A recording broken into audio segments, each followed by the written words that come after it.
If you've ever been in a debate with some friends about difficulty in video games, there's a good chance that at some point, someone mentions the Dark Souls series. Whether it's through the large amounts of game knowledge required to learn each game's expansive world, the tight timings needed to dodge each boss and enemy, or in some cases, the rare instances of tricky platforming, Dark Souls games are regarded as some of the most difficult games in the world. But here on the Bones5 YouTube channel on YouTube, we like to take games that are already somewhat challenging and kick them up to the absolute extreme. So I thought, as someone who is a relatively casual Dark Souls player, that it would be a good idea to see, can you beat Dark Souls without ever getting hit?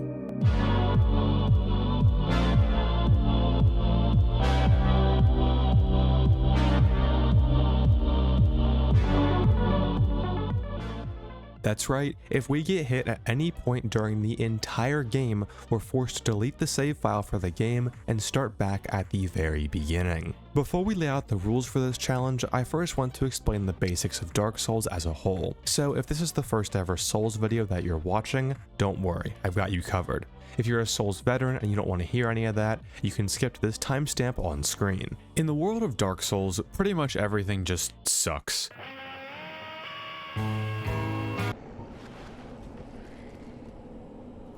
Essentially, the inhabitants of the Dark Souls world are kept alive by the fire, which is pretty much the essence of life in this game. You rest by it, drink it, and are imbued by it in order to live. However, the world that Dark Souls takes place in is one that is far past its prime. The flame of life has almost died out thanks to this guy, Lord Gwyn, and we're essentially set on the task of finding him and reigniting this flame to restore life to our world. We play as the chosen undead, and will have to journey through many challenging areas and fight many difficult bosses in the world of Lordran, with the goal of eventually lighting the flame, or just walking away and not caring. Now, in terms of gameplay, it's worth noting what we can actually do as the chosen undead. Basically, all of our actions in terms of combat are all centered around these two bars, our health bar and our stamina bar. Our health bar doesn't matter for obvious reasons, but stamina management is extremely important in Dark Souls. Running, dodging, attacking, and pretty much everything will consume stamina. Get caught with no stamina at the wrong time, and you won't be able to accurately respond to enemies. This creates a very unique kind of gameplay loop, where you always have to think 5 steps ahead and predict what's going to happen after you go for a hit or a dodge. Oftentimes, when you mess up, you know you've messed up and you have to just slowly watch as you get hit. Throughout your time in the world of Dark Souls, there is an endless amount of combinations that you can choose for your specific build. This means that we'll not only need to be very technically skilled in this game, but also extremely knowledgeable in routing and gear usage. Now that we've laid out the basic idea of Dark Souls, let's get more specifically into the rules for this challenge. We're going to be following the official Team Hitless rule set for what counts as a no-hit run. The first thing that we should define is what actually counts as a hit. According to Team Hitless, a hit is defined as a loss of health that is caused by an enemy or trap. In addition to damage, a stagger is also counted as a hit, which for some bosses will be very, very important. I think it's worth noting here the distinction between a no-hit run and a no-damage run, as people often get them confused. In a game like Cuphead, hits and damage are one and the same, but in Dark Souls it gets a bit more complicated. In Dark Souls, a no damage run will mean that your health bar can never go down no matter what, but in a no hit run, environmental damage such as fall damage or poison damage do not count as hits, unless they're inflicted by an enemy. However, if you end up dying by any means whatsoever, enemy or not, that still counts as a hit and you must restart. No. Oh my God, dude, are you fucking kidding me? It's also worth noting that if you block an enemy's attack with a shield, you may not take damage, but you're still getting hit. This distinction is very important, as some items in Dark Souls can only activate if your health is below a certain threshold, making them very useful in no-hit runs, but pointless in no-damage runs. Per Team Hitless rules, certain quit outs are also banned. Quitting out allows you to reset any loaded enemies back into their starting positions and de-aggro them. We're still allowed to quit out, but only on the condition that no enemies are aggroed on us and we don't gain any other benefit from it. I'm also going to add my own rule to this challenge: no magic whatsoever. Magic allows for the player to shoot extremely powerful projectiles at bosses from a safe distance, and for this challenge I wanted boss fights to be up close and personal, so only physical weapons will be used. With the rules out of the way, we now need to figure out how we're going to approach the no-hit run. Before making this video, I hadn't done any research at all, and I was mainly just going to go off of my route from my previous Dark Souls video and some knowledge from a ton of casual play. Routing starts all the way at the very beginning of the game, right at the character select screen. This screen may look pretty complicated, but we only need to pay attention to a few things here. In addition to acquiring tons of different gear throughout the map, players can also use souls that are obtained through defeating enemies or bosses in order to level up their character's stats. By choosing a few specific stats to level, you can spec into a specific build that suits your playstyle. For our character, we have absolutely no use for the health stat or any other defensive stats, so we're going to become the glassiest glass cannon possible, dumping nearly all of our stats into strength and dexterity to increase our raw damage output and end fights as fast as possible, with any remaining points going to endurance to increase our stamina. I chose to pick the bandit for our starting class, as he starts with a relatively high strength stat, a decent starting weapon, and a nice endurance stat. After we choose our class, it's also very important to choose the master key for our starting gift. There are many locked doors throughout the world of Dark Souls, and some are very, very important for our route. With the master key in hand, we can unlock every door that we need in order to open up the path of least resistance to our objectives. With our character selected, we can finally start the game. We spawn in at the Undead Asylum, where this guy, Oscar, drops the key to our cell, allowing us to escape and start the game proper. You'll notice that the first thing that I do in almost every run is immediately remove most of my character's armor. Because we can't get hit, we have no use for any kind of defense. Instead, we're going to focus on mobility. You see, Dark Souls has a stat called your equip load. The amount of gear that you have on will increase your equip load, which in turn decreases your mobility. We have a lot of running to do in Dark Souls, so we always want to be as fast as possible, but more importantly, we want to have the best possible dodge roll that we can when fighting bosses. Depending on the percentage of your max equip load that you're currently wearing, your dodge roll will change drastically. Not only are the rolls slower as you get heavier, but they also have less invincibility frames. We're always going to try to stay in this category of fast rolling, giving us 13 full frames of invincibility whenever we roll, and a quick recovery. Now you may be wondering, the Bones 5, why didn't you take off all of your armor if it increases mobility? That is because the Hollow looks busted as hell when he's naked. So yeah, pants are staying on for me. There isn't very much to do with the Asylum, it just functions as the simple tutorial area for the game. Though we do encounter our first enemies here, simple hollows. Generally, the strategy that I chose to go with for no-hit runs is to always run past enemies instead of wasting time fighting them. But when we do have to fight them, either bait an attack and then punish accordingly, or if you know for certain that you do enough damage to kill them in one shot, take them out before they even have a chance to hit you. In order to escape the Asylum, we have to fight our first boss, the Asylum Demon. He's not too much of a problem, and he gives us a chance to familiarize ourselves with our starting weapon, the Battle Axe. We're not going to have a chance to get a new weapon until around halfway through the game, so it is essential that we choose the best starting weapon out of the starting classes. The Battle Axe is fairly decent, having a relatively fast R1 attack that does good damage, and I found it to be the best choice for the early game. For the Asylum Demon himself, he's extremely predictable and has no attacks that can reach behind him, so he goes down fairly quickly.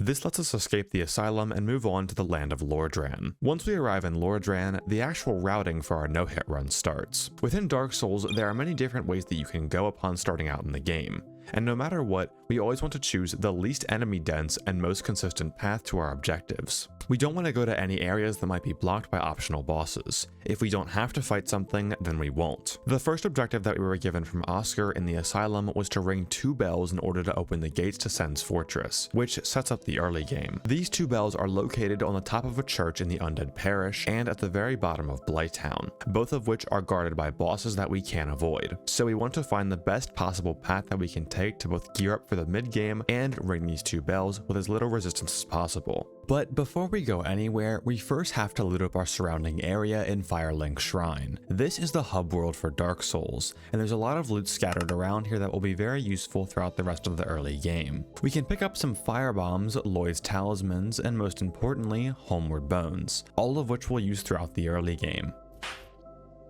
Now we have to choose where to go. In Dark Souls, newer players are often confused on where to go from Firelink. You can either descend into the Catacombs, ride an elevator down to Londo Ruins, or head up into Undeadburg.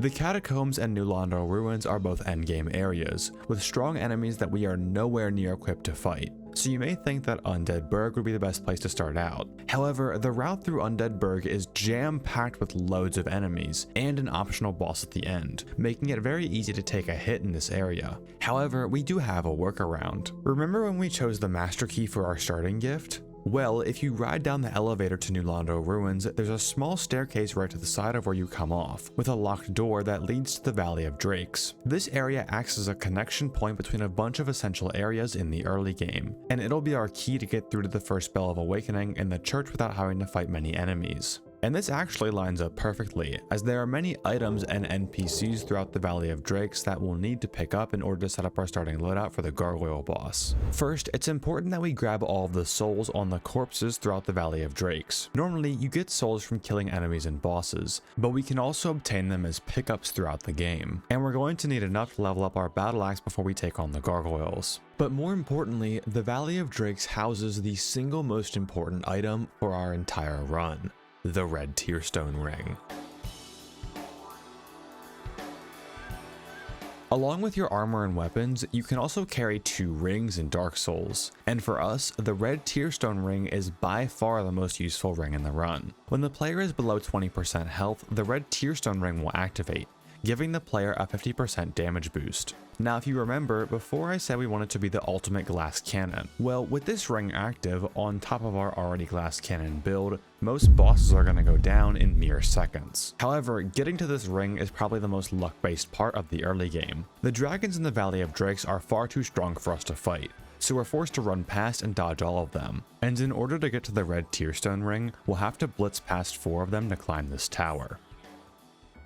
If you get unlucky, the dragons can sometimes sync up and hit you with their lightning while you're climbing up, but I'd say about 9 in 10 times you'll be okay. The dragons will be camping at the bottom of the tower, so in order to get down, we're going to perform what's known as a toggle escape.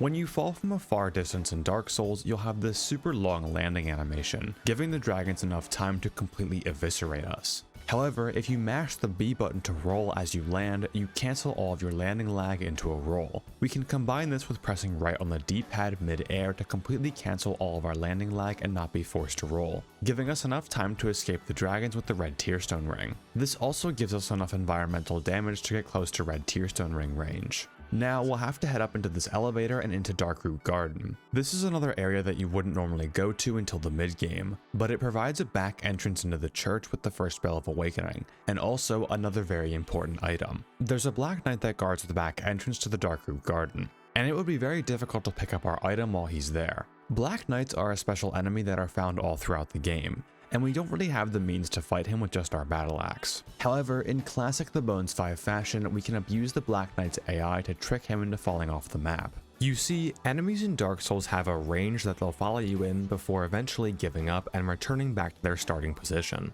This is what's known as leashing. Typically, you're so far away from enemies when they do this that you don't even realize that it's a thing. But for whatever reason, this Black Knight is completely forbidden from entering the tunnel that you came from. He even treats it like a physical barrier as well. Once you go beyond this barrier, he'll begin to leash back to his starting position. Now you can run past him while he's leashing, then jump off this hill on the top left. While you're in the air, spam the light attack button to do a plunge attack and land out of bounds. The Black Knight will now attempt to reach you, falling off the map in the process. Then we have to do a bit of a precise jump here to get back in bounds, but now we can pick up the next significant item for the run, the Grass Crest Shield. Now you might be wondering, blocking an attack with the shield still counts as a hit, so why go through all this effort for a shield? Well, the Grass Crest Shield has a unique passive buff. Whenever you have it out, your stamina regeneration increases. This is insanely important, as having a faster stamina regen could be the difference between a life-saving roll or a hit. We have the ability to two-hand our weapons in Dark Souls, so we'll just keep the shield on our back for the passive buff for the entire game. Now we can make our way up and through the Darkroot Basin. About halfway up the hill, make sure to drop off of this ledge here and pick up the longbow. We'll need this throughout the entire run in order to manipulate sound and aim throwable objects, so make sure to pick it up here. Then drop off a little bit to lower your health bar enough for the Red Tearstone Ring buff. We'll have to keep this buff all the way until the Gargoyle boss fight, so make sure not to heal between then and now. Once we've scaled the Darkroot Basin, there are a few enemies that we're going to fight in order to pick up one more soul item. These grass enemies can be stun locked by our axe. As long as you're able to hit them before they hit you, you should be able to regenerate enough stamina between attacks to continue the chain. These enemies have a chance to drop purple moss, which we can use to cure poison later in the run. If they don't drop any, don't worry, we have a guaranteed way of getting some moss later, but just know this is the easiest way to get some. At this point, we'll have picked up all the items that we need for the early game. Now we can circle back around and enter the Undead Parish through the basement. Now we finally reached Andre the Blacksmith. In Dark Souls, there are various types of Titanite that you can obtain throughout the game. This is used at blacksmiths like Andre in order to upgrade your weapons. For the Gargoyle boss fight, we're going to want a +5 weapon, which requires 9 small Titanite shards in order to upgrade. Luckily, Andre sells these Titanite shards, so if you've picked up all of the soul drops that were along our route, you should be able to consume them here and have enough to fully upgrade our axe. Now head up the tower towards the church, while making sure not to rest at the Undead Parish bonfire. Bonfires in Dark Souls are basically your checkpoints, and you might think that they don't really matter to us here, since we're not allowed to die to begin with. But bonfires can allow for some massive shortcuts when we use Homeward Bones. Homeward Bones will return us from wherever we are to the bonfire that we last rested at, and we'll get a consistent supply of these from the various bosses that we have to defeat. Okay, as I was editing this video, I found the funniest thing, and I have to include it. It's gonna be so out of place, but I have to include this. So I'm on the wiki right now for Homeward Bones. I was seeing where they spawn. Look at this comment, dude. Dude, I can't. If you're using this for any bonfire that isn't Nito's, Bed of Chaoses, the Abyss, or Menaces, you are lazy and probably need to exercise more than need to be ruining my game. While talking, dump your console into someone's trash can. It has 0 likes and 10 dislikes. Why is he so angry? She home on my bone till I ward. Keeping our last rusted bonfire as the Firelink Shrine bonfire will allow us to skip a whole lot of running later on, so we don't want to change that to the Undead Parish bonfire. Now we're ready to take on the church and the gargoyles. In my opinion, this is the first difficult area in the game. The church is packed with enemies, and we'll need to find a way through it without getting swarmed and getting hit. In order to get to the gargoyles in the first bell, we have to climb up to the roof of the church, but guarding that roof is a Chandler and 10 hollows. What's worse, these hollows have a tether aggro to one another. Basically, if one of the hollows sees us, all of them will aggro onto us.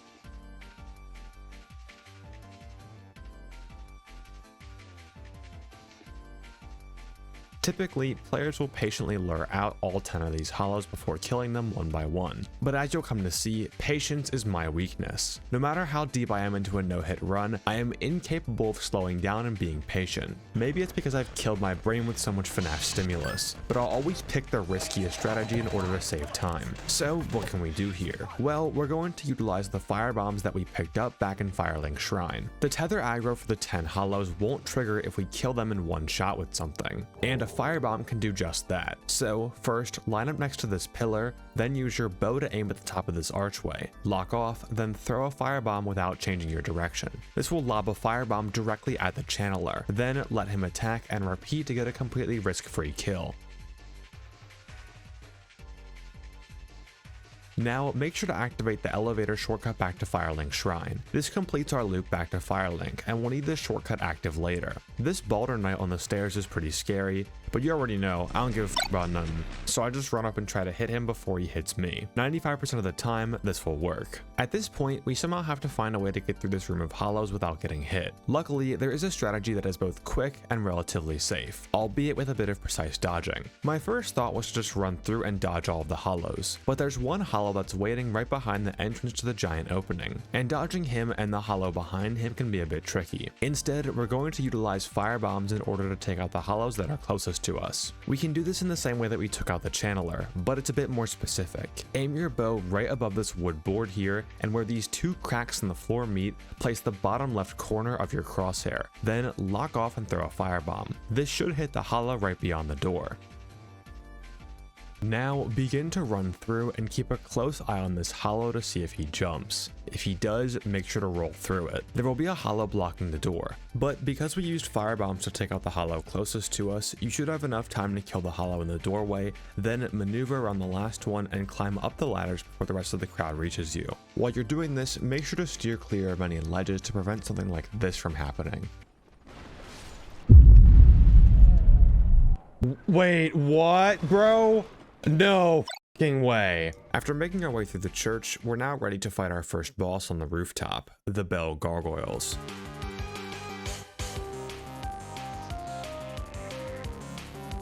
Depending on how you play this fight, the Bell Gargoyles can either be an extremely easy fight or a borderline impossible one.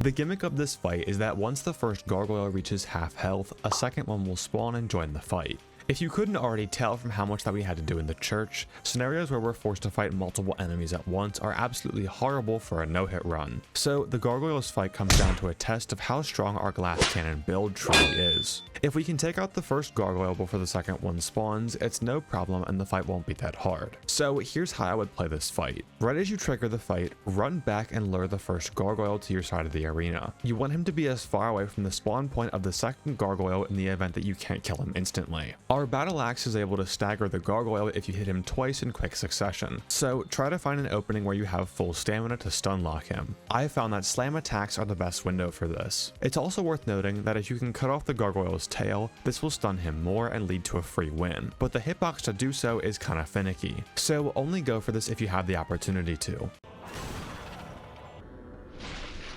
Ow. Ow. Ow. How is that not a tail cut? Bro. Oh my god, dude. How is that not a tail cut? Dude, I'm getting, dude, I'm getting fucking sick of this. With either strategy, you should be able to kill the first gargoyle before the second one has a chance to drop down and begin attacking you. Luckily, the second gargoyle is a lot less dangerous than the first. He starts at half health, doesn't have a tail, and leaves himself wide open with his fire breath attack. I'd recommend just waiting until he breathes fire, then you should be able to finish the fight in one volley of R1s. Now we can climb the church tower and ring the first bell of awakening. While we're climbing this ladder, I'd like to give a quick reminder. If you've been enjoying the video so far, it would mean the world to me if you subscribed or left a like on the video. I'm trying to make some videos other than just FNAF content, as for me, it's honestly a lot more fun. Any kind of support helps. But of course, only do so if you're enjoying the video. Once you've rung the bell, you can homeward bone back to the Firelink Shrine bonfire, completely skipping the run back that we would need to do otherwise. Now before we descend into Blighttown and ring the next bell, we have an NPC that we have to deal with in Firelink Shrine. Once you defeat the gargoyles and rest at a bonfire, Lautrec will spawn in Firelink Shrine. If you end up leaving this NPC alone after ringing the second bell, he'll kill the Firekeeper in Firelink Shrine, making the bonfire unusable. Firelink Shrine is essential for our fast traveling, so we definitely don't want that. But we also don't want to fight an NPC that is extremely mobile and could easily graze a hit on us. So we can instead use the most useless PvP feature ever, the kick. By flicking the left stick and pressing R1 in any direction, the player will kick, which doesn't do any damage, but is able to push NPCs in any direction. This won't aggro Lautrec at all, and he'll just let you push him off the map. Make sure that when you do this, you don't have a weapon in your hand,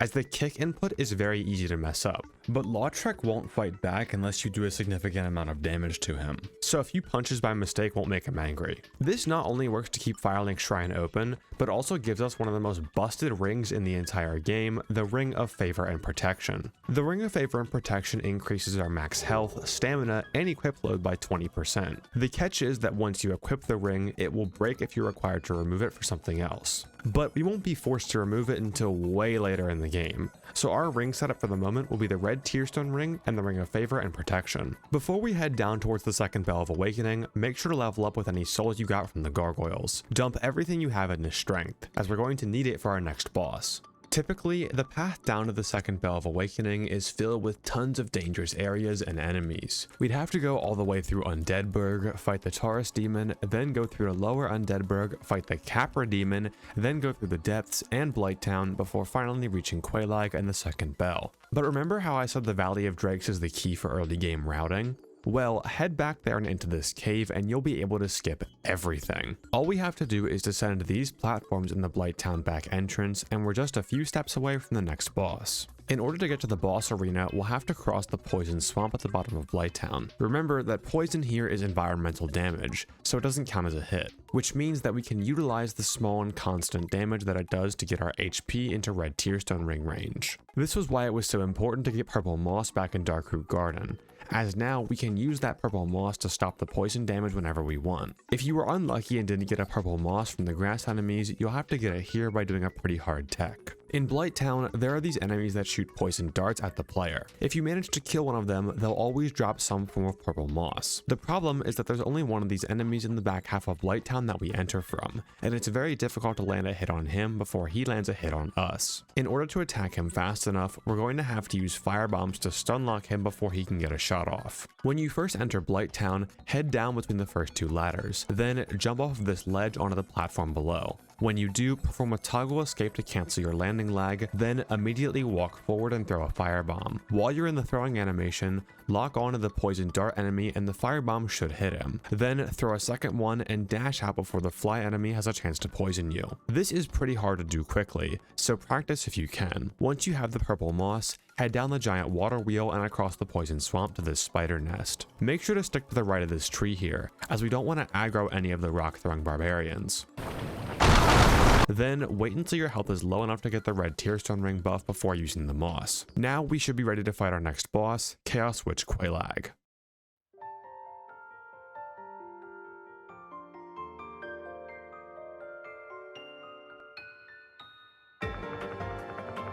Quelagg is an endurance fight more than anything. Typically, players are expected to be a lot higher level and have a +7 to +10 weapon before taking on Quelagg. But since we rushed this area straight from Bell Gargoyles, we're going to be taking a while on this boss. Usually, the strategy for Quelagg boils down to dodging one of her attacks, getting in a quick punish, and repeating. She has two types of attacks. Attacks where she uses her spider body, and attacks where she uses her sword. For sword attacks, she has a 3-hit combo and a stab, both of which I like to just roll through and then punish. Though it's very important that when you punish on this attack, you always stand in front of Quelagg. After Quelagg does any sort of sword attack, she can jump to the side or backwards, which will clip and stagger you if you get caught in it, ending the run. No, my god, dude, are we f***ing serious? F***ing Quelagg death, bro. Spider attacks are far more punishable. Whenever Quelagg uses her spider body, she'll spit out lava that will stick to the arena floor. Do not, and I repeat, do not go anywhere near this lava. The hitboxes for Quelagg's lava are completely broken and disjointed, and sometimes you can get hit when you're not even close to them. If you have to, lure Quelagg away from any lava on the ground in order to continue the fight.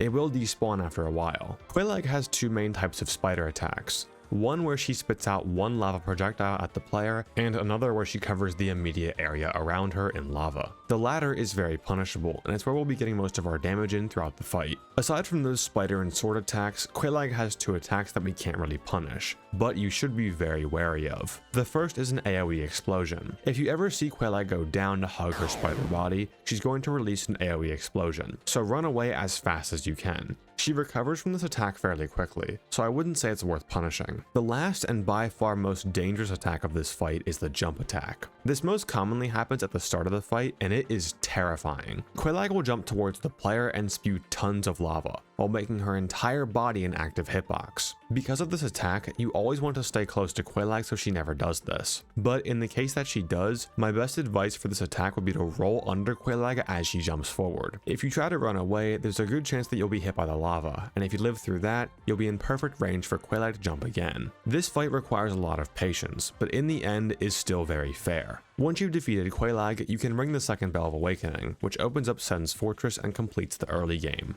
But before we head into Sen's Fortress, we still have a bit to do while we're down here. If you head down the stairs past the lever to ring the second bell, you'll notice a tunnel out to the Demon Ruins. This is another endgame area, part of Lost Izalith, but there is a boss here that we can actually fight now, Ceaseless Discharge.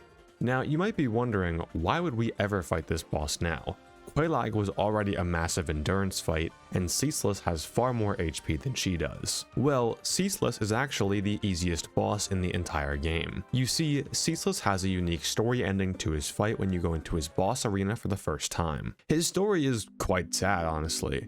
Originally being born as the only son of the Witch of Izalith, Ceaseless lived a life of pain. Believing his sister to be dead, he guards her grave, keeping her clothing as a sacred treasure, despite her still being alive in Blighttown just a walk away. So what do you think we do upon seeing this tragic story?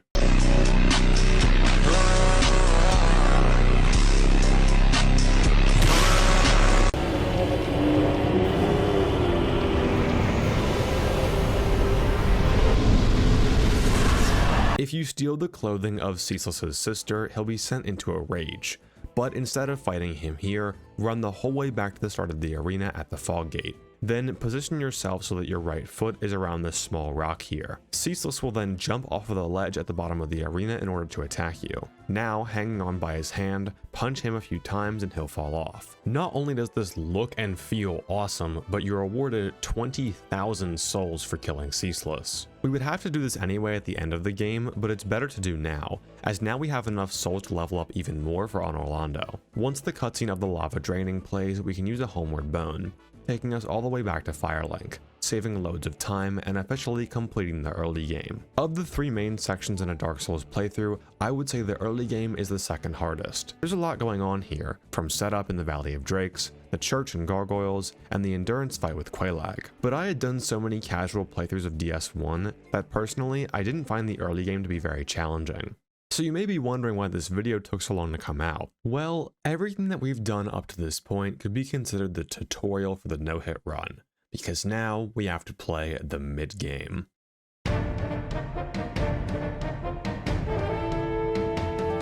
The mid-game consists of 3 areas that make up most of the difficulty of the run, the easiest of the 3 being our first area, Sen's Fortress. Once we've rung the 2 bells of awakening, our main quest has progressed further. Now we have to journey to the land of the gods in Anor Londo and acquire the Lord Vessel from Guinevere. In canon, Sen's Fortress is meant to be a test for the chosen undead to see if they're worthy to travel to Anor Londo, and it can definitely feel that way.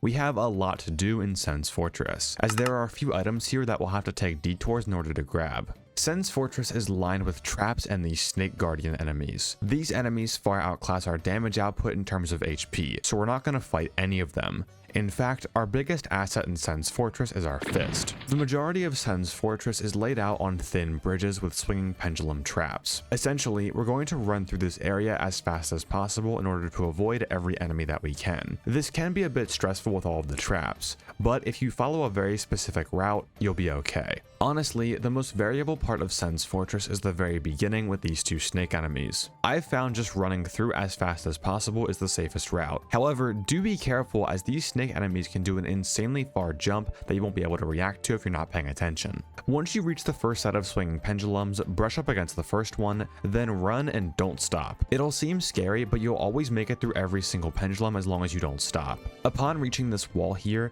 camp and wait for the snake to shoot a lightning projectile, then walk between the first set of pendulums and prepare to roll the snake's next projectile. Then knock the snake out of the way with a punch and run by. The next section of Sen's Fortress involves this boulder contraption and ramps. This can be a super scary section, as we'll be forced to stop charging through Sen's in order to wait for a boulder cycle. However, we have a solution. Right as you watch this snake get hit by a boulder, run up to the fog gate. When you enter this fog gate will determine the cycle of the boulders, so once you run through it, you cannot stop moving under any circumstances. Run forwards, then once you're in this hallway, move slightly to the left. You'll activate a trap in this hallway, and you'll have to dodge the arrows from behind. Then run down this ramp and drop down into this room here. It contains a mimic that holds the lightning spear, an item that will be very useful for the upcoming boss, but we can also use this mimic to farm for the Symbol of Avarice. The Symbol of Avarice is an item that's a super rare drop from mimics. We use it because it can slowly remove health in order to set up the red tearstone ring. Think of it like the poison that we used in Blighttown, but we can use it anyway. anywhere. However, this item only has a 0.1% drop chance from mimics, so we would be wasting our time farming here. But we don't need some stupid FNAF odds to get this. The developers implemented a feature for mimics where if you kill every mimic in the game, the symbol of avarice is guaranteed to drop. Now, remember those Lloyd's talismans that we picked up all the way back in Firelink Shrine? These are mainly a PvP item,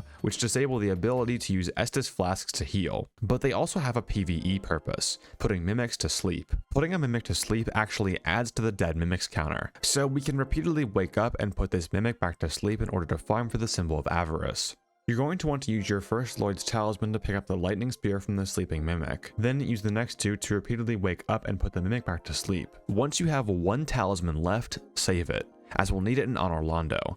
Then kill the mimic down here. This puts our technical mimic kill count to 4. There are 7 mimics total in Dark Souls 1, so once we get this number to 7 by Lloyd's talismans and killing mimics, we'll be able to get the symbol of avarice. Now head up the elevator and through the stairs into the room that contains the boulder trap. We don't need to push it here since we won't be coming back to Sen's Fortress once we leave. This hallway here is super scary as it's lined with arrow traps. You can either trigger these traps and wait, or just be a man and run straight through. Just make sure that you're not blocking when you do so, as this can misalign your hitbox and cause you to get hit by the arrows.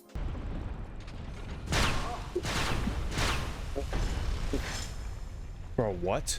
Now run through the next set of pendulums and pull out your fist. There's a snake enemy up top here that we need to get past, so just slap it out of the way and run through the last set of pendulums. Now for the second half of Sen's Fortress on the roof of the building. In this area, there's a giant that throws exploding firebombs on other areas of the roof, but as long as you keep moving, he'll never hit you, so don't worry about him. Grab this soul, then head down to this bonfire here. We want our spawn point to be here when we homeward bone, because we still have an item that we have to grab in Sen's Fortress. The second half of Dark Souls is extremely enemy dense, and we're going to need specific gear to bypass a lot of these areas without conflict, mainly the Ring of Fog and the Slumbering Dragon Crest Ring. We can't get the Ring of Fog until later, but we can grab the Slumbering Ring now. Head back down into the fortress, then drop down. That item right there is the Slumbering Dragon Crest Ring. There are 2 melee snakes and 1 lightning snake that guard it, making this area pretty dangerous. But we do have a way to counter this. These snakes have super weird AI when you stand on ledges, and will often fall off once they aggro on you. If enemies don't see you, they'll go towards the sound that they hear, so shoot the bow to lure out the second snake. Then he should just tweak out and kill himself. It's also very important that when you get the Slumbering Dragon Crest Ring, make sure you go along the left side of this room, as going along the right side will aggro the snake from the bridge. With the Slumbering Ring in hand, we can bone back to our last rested bonfire. Now we just have to make our way up the last part of Sen's Fortress. Make sure to drop off the bridge a few times to set up the red tearstone ring, as we'll need it for the upcoming boss fight against the Iron Golem. Now head up the tower to the Iron Golem boss fight, but don't enter the fog gate just yet. The giant that was throwing firebombs at the top of the fortress will still be doing so during the Iron Golem fight, and we don't want that. Giants are also guaranteed to drop a Titanite chunk, so it's important that we kill him here, as we need Titanite chunks for our next weapon. The best strategy that I have found for dealing with this giant is to bait him into doing a tantrum attack, which leaves him vulnerable for long enough that you can completely take him out. Now it's time to fight the Iron Golem, the climactic final battle before moving on to Anor Londo, the land of the gods. Surely, as the final guard, he'll put up a good fight.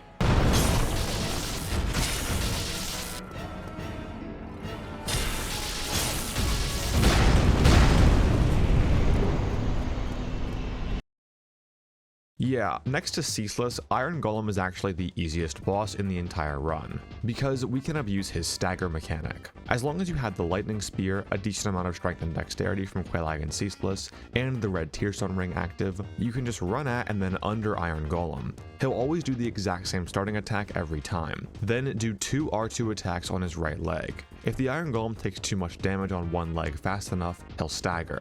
Then hit his other leg with 2 light attacks and he'll go falling off the side of the arena every single time. With Iron Golem down, we can finally enter the hardest part of the run, the City of Gods, Anor Londo. Anor Londo is without question the hardest part of this run. Out of all the runs that would make it here, only about 1 in 10 were making it out. Anor Londo has the hardest boss in the run, but also a very difficult level section leading up to it. Thankfully, we get a massive weapon upgrade as soon as we start this area.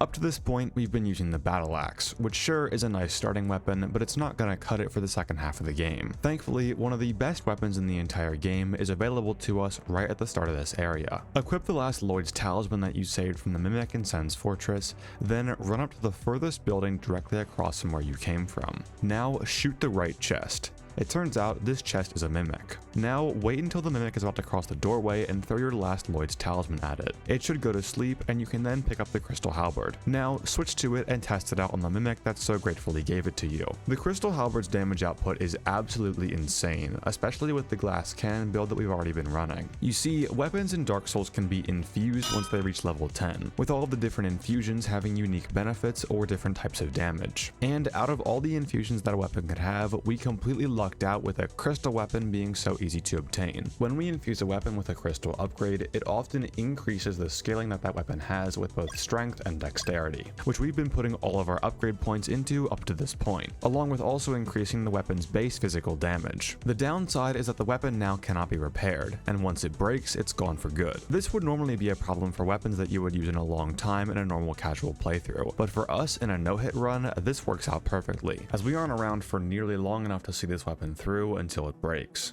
Now, once we rest at the Anor Londo bonfire, it's time to truly begin the challenge of our no-hit run. Upon descending into Anor Londo, you'll notice that our path is blocked by a gargoyle. The same gargoyle that we fought as a boss during the first Bell of Awakening. As per usual, if we don't have to fight something, we won't. So we'll be running from almost all of the enemies in this area. We aren't able to run directly forward into the main area of Anor Londo, as this, mechanism, honestly, I have no idea what purpose this thing serves, is blocking the way. So we have to break in through a side building and go around. Within this side building, we encounter painted guardians, and we'll have to fight them on these super thin rafters. This is absolutely terrifying for a no-hit run. These painted guardians have throwing knives as projectiles and are generally super janky.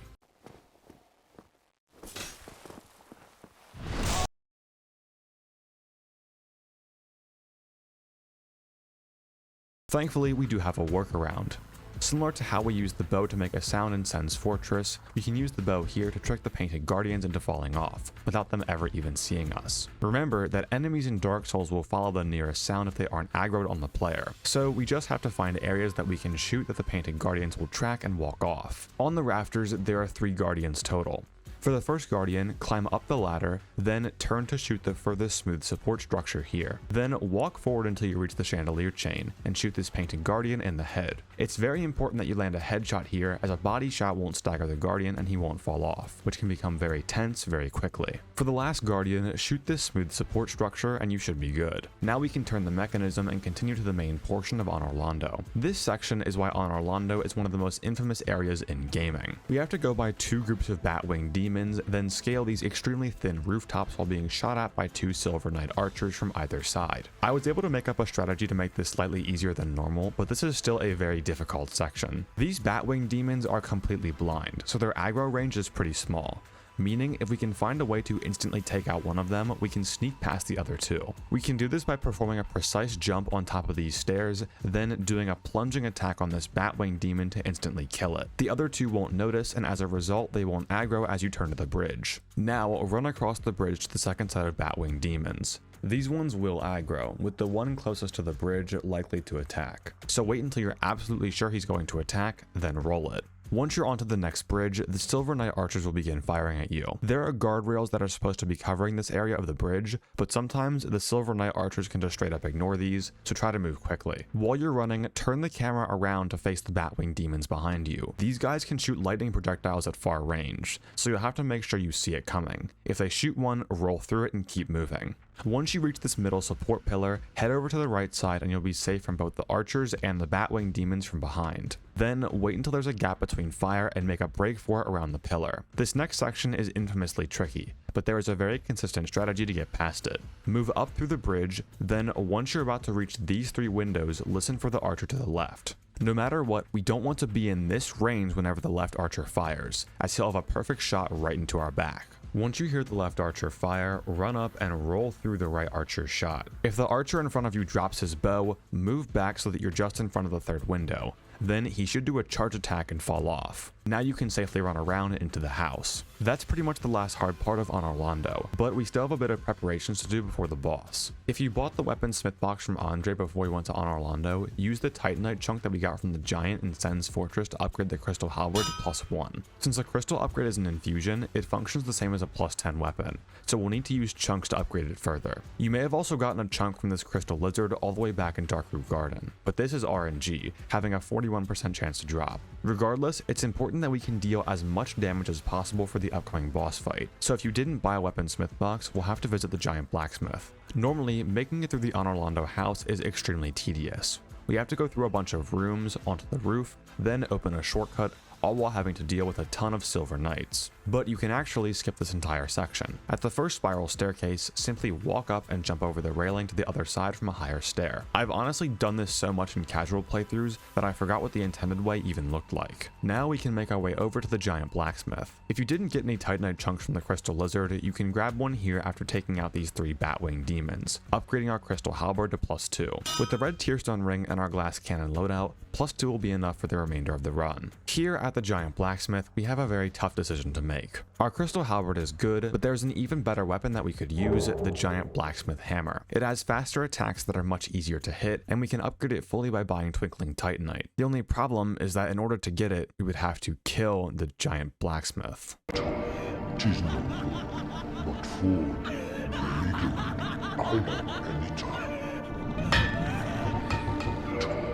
tis not the one of everyone. But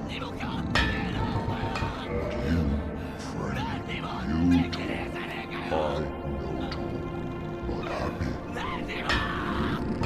As good as this weapon is for the run, I do give a f about something. I could not bring myself to kill the giant blacksmith. It's solo crystal halberd or nothing. Now, return to the bonfire and prepare for the run to die. Sure, Anor Londo is a challenging area, but the reason that this area is what separates good runs from great runs is the boss. In Dark Souls No Hit, there is no boss anywhere near as challenging as Ornstien and Smough.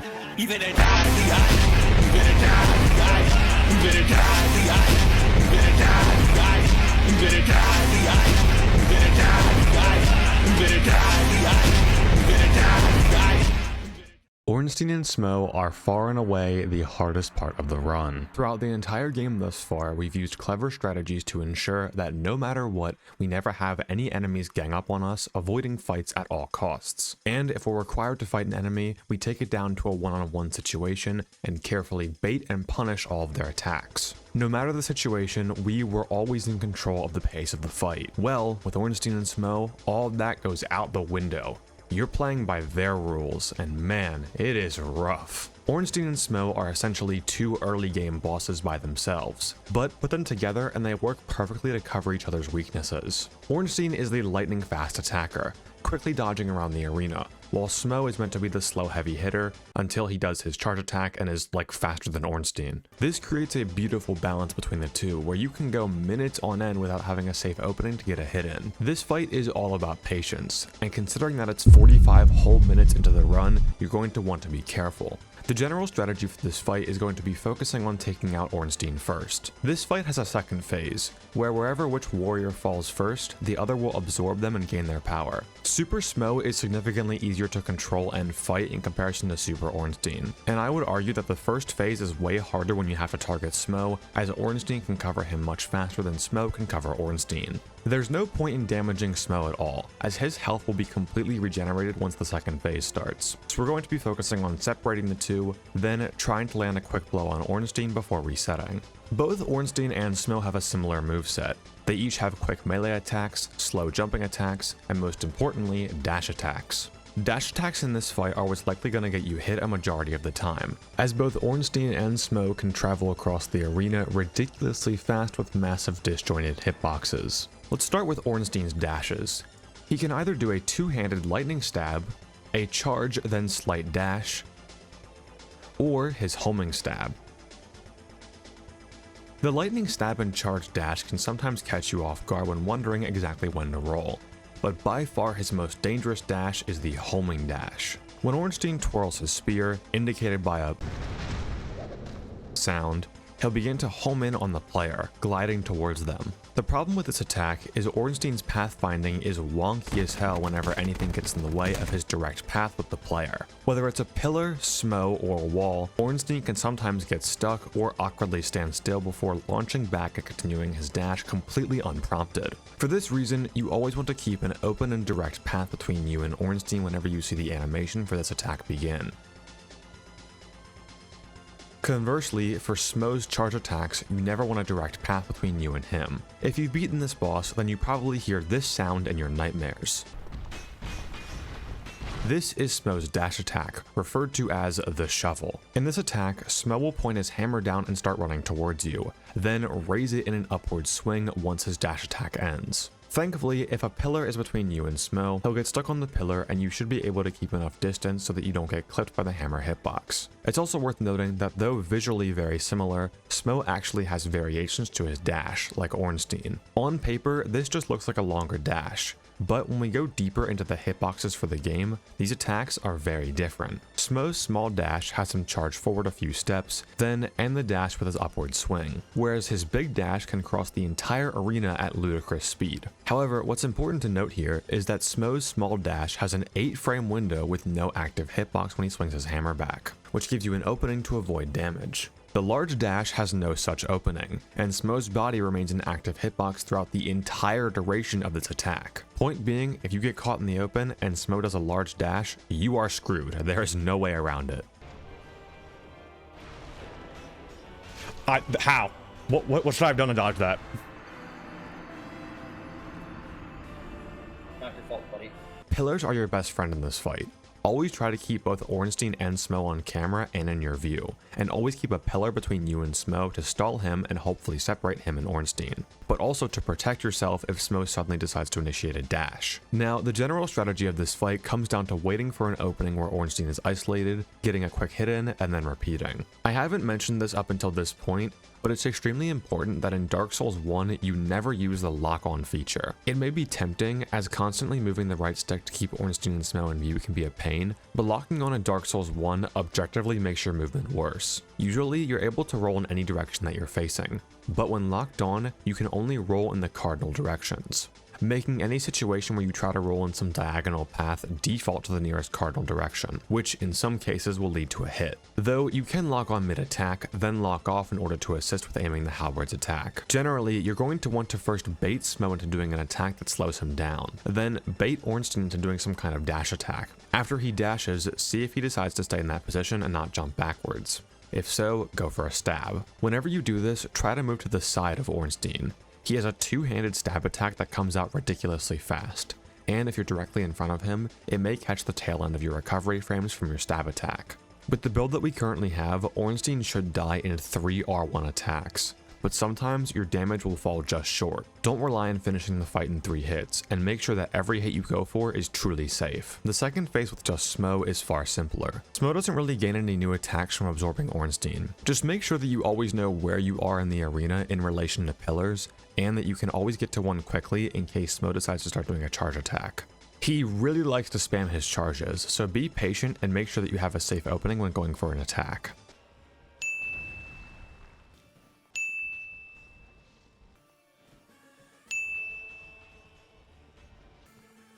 Dude, are we for real? Bro, go for 10.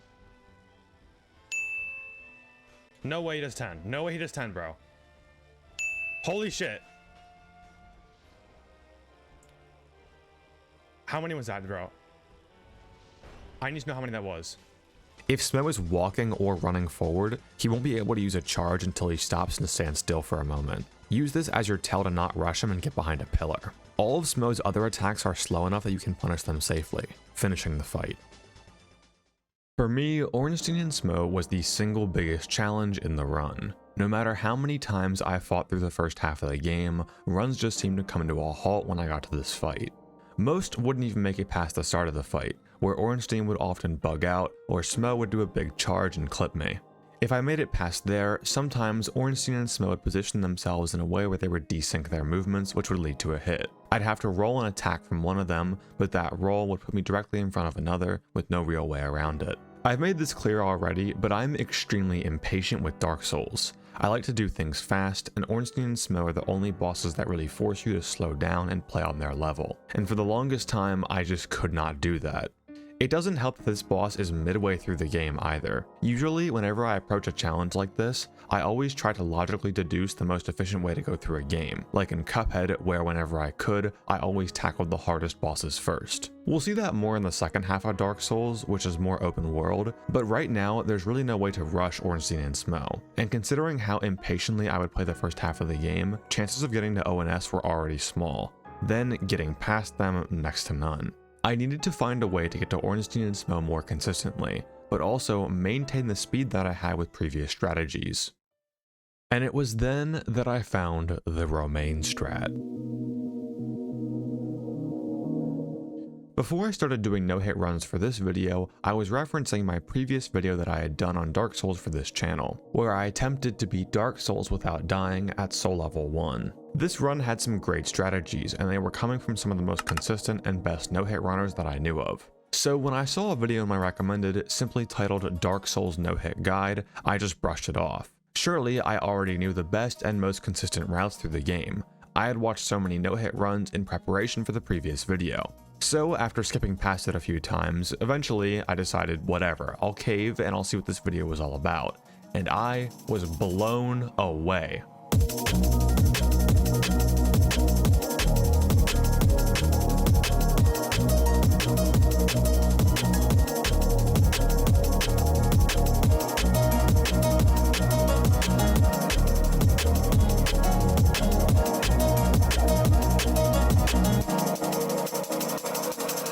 This is a video by Romain83, an extremely experienced no-hit runner that definitely deserves more attention. And I swear, every strategy that I knew of, this man had thought of a way to make it safer and faster. Romain chose to operate on an entirely different route for the first half of the game. Instead of choosing the Bandit class, he chooses the Thief, which has the unique perk of starting with the Master Key gift. This allows us to pick a second gift that would be useful throughout the run, and Romain chose to get 10 black firebombs. Now we can skip half of the undead asylum by throwing black firebombs at the asylum demon to take him out. But it doesn't end there, not even close. Instead of using the battle axe for the first half of the game, Romain instead chooses to level up Faith with the souls that we got from the asylum demon. This seems like a stupid move, as Faith is used for a type of magic with miracles. But 14 Faith is just enough to meet the requirements to pick up a weapon that we can use in the Valley of Drakes.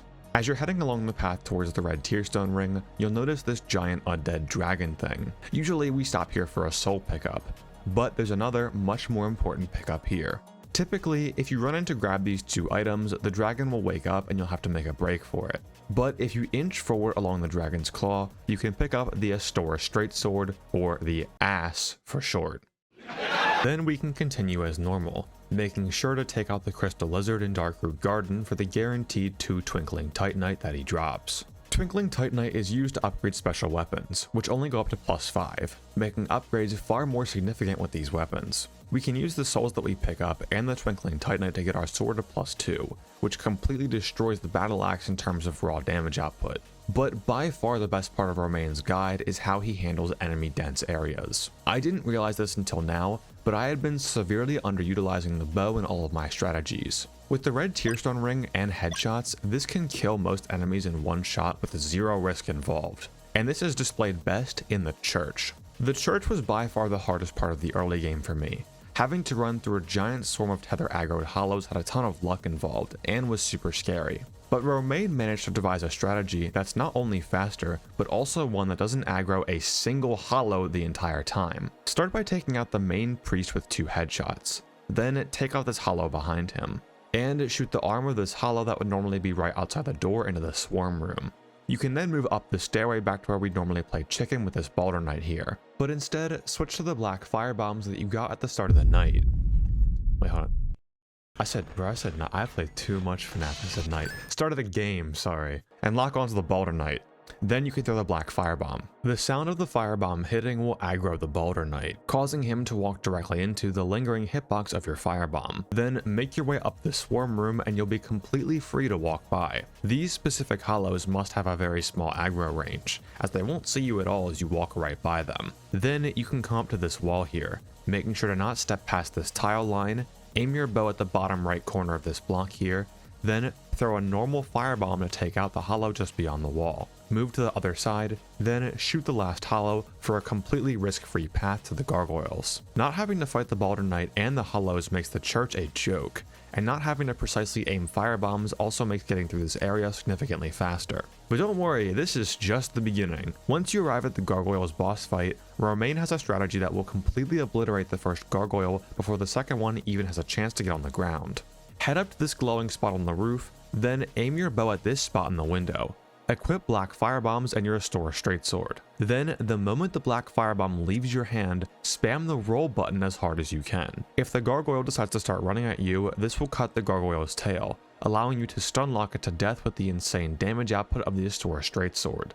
If the gargoyle decides to jump, this gives you a perfect opportunity to strafe around and cut its tail manually, for the same outcome. Now, remember down in Blighttown when we had to do that super techie skip in order to get a guaranteed purple moss? Well, wouldn't you know it, Romain has found another way around that one too. When you climb down the second ladder in Blighttown, aim in and turn around to face the other half of Blighttown. This is the front entrance that you're intended to use, aka one of the worst designed areas in Soul's history. However, if you look closely, you'll see a toxic enemy standing right near the edge of one of these platforms. Now, use your bow and fire an arrow right at him. If it hits, he'll aggro onto you. Then turn around so the chosen undead is facing the camera. By some miracle, the toxic enemy's darts have just enough drop at the range you're at to land between your legs. How people find this stuff, I truly have no idea. Because the toxic enemy is out of range, he'll try to inch forward to hit you, and eventually fall off, and you'll be awarded a guaranteed purple moss for doing absolutely nothing. With Romain's guide, basically all of the areas that I had trouble with in the beginning of the game were completely trivialized. And now the percentage of runs that were making it to ONS were skyrocketing. You have to understand that no-hit runs aren't just playing cautiously. In a way, they're also speedruns. You're going to be restarting a ton, so getting through beginning areas quickly with consistent strats is super beneficial. And now, whenever I decided to hop on and do some runs for the day, I was sure that I was at least going to have one run that was making it to Ornstien and Smough, giving me one more chance to push past that wall. It was also around this time that I figured out that you could alter textures. So you already know what I had to do.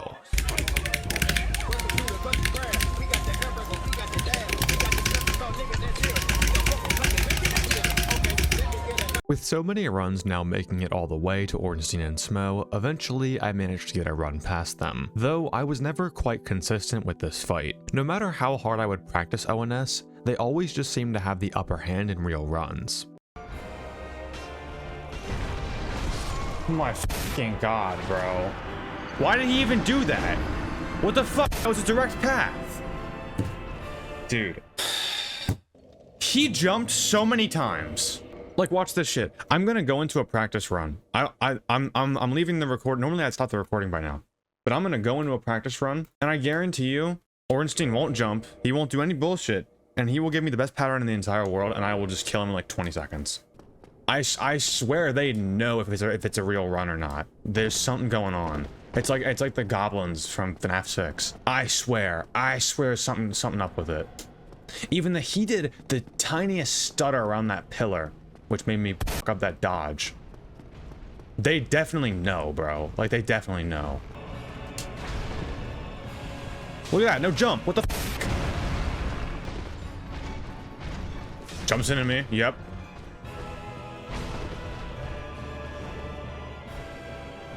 There was no jumping into me back then. Nope.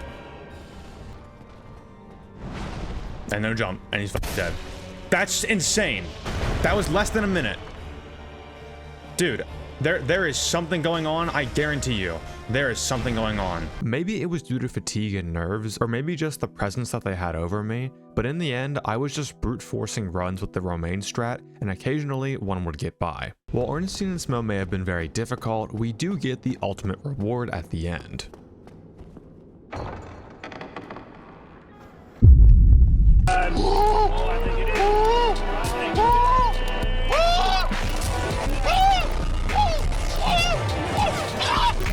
Don't get too enamored with Guinevere, as she's actually just an illusion. You see, Anor Londo always seemed very grand, but also very suspiciously empty at the same time. Well, this guy, and yes, that is a guy, Dark Sun Gwendolyn, was actually casting an illusion on Anor Londo to make it appear like everything is all sunny and nice, when in reality, it's completely cast in darkness. You can choose to live in the illusion and talk to Guinevere, and honestly, if this was me, I'm just staying anyway. Or you can just kill Guinevere and break the illusion. The latter is actually preferable, as all of the Anor Londo enemies will despawn once the illusion is broken. With the Lord Vessel in hand, we now gain the ability to warp between bonfires and officially start the second half of the game. The second half of Dark Souls is far more open world than the first, and now we can actually choose the order of what we do. Mostly. There are some items that we need from certain sections of the game in order to go to other ones, but generally I'm following the logic of go to the hardest area and boss first, then clean up the easy stuff last. Our quest has now changed to defeat 4 bosses that contain Lord Souls: the 4 Kings, Seath the Scaleless, the Bed of Chaos, and Gravelord Nito.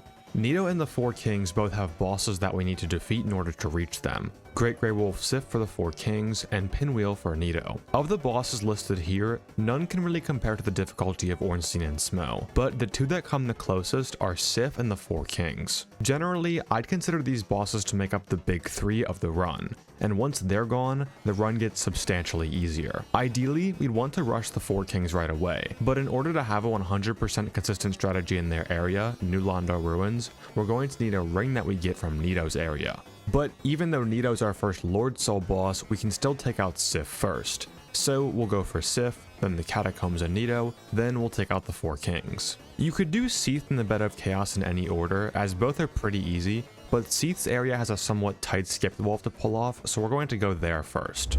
In order to get to Sif, we need an item called the Crest of Artorias. Now, in Romain's guide, he does the unthinkable and kills Andre.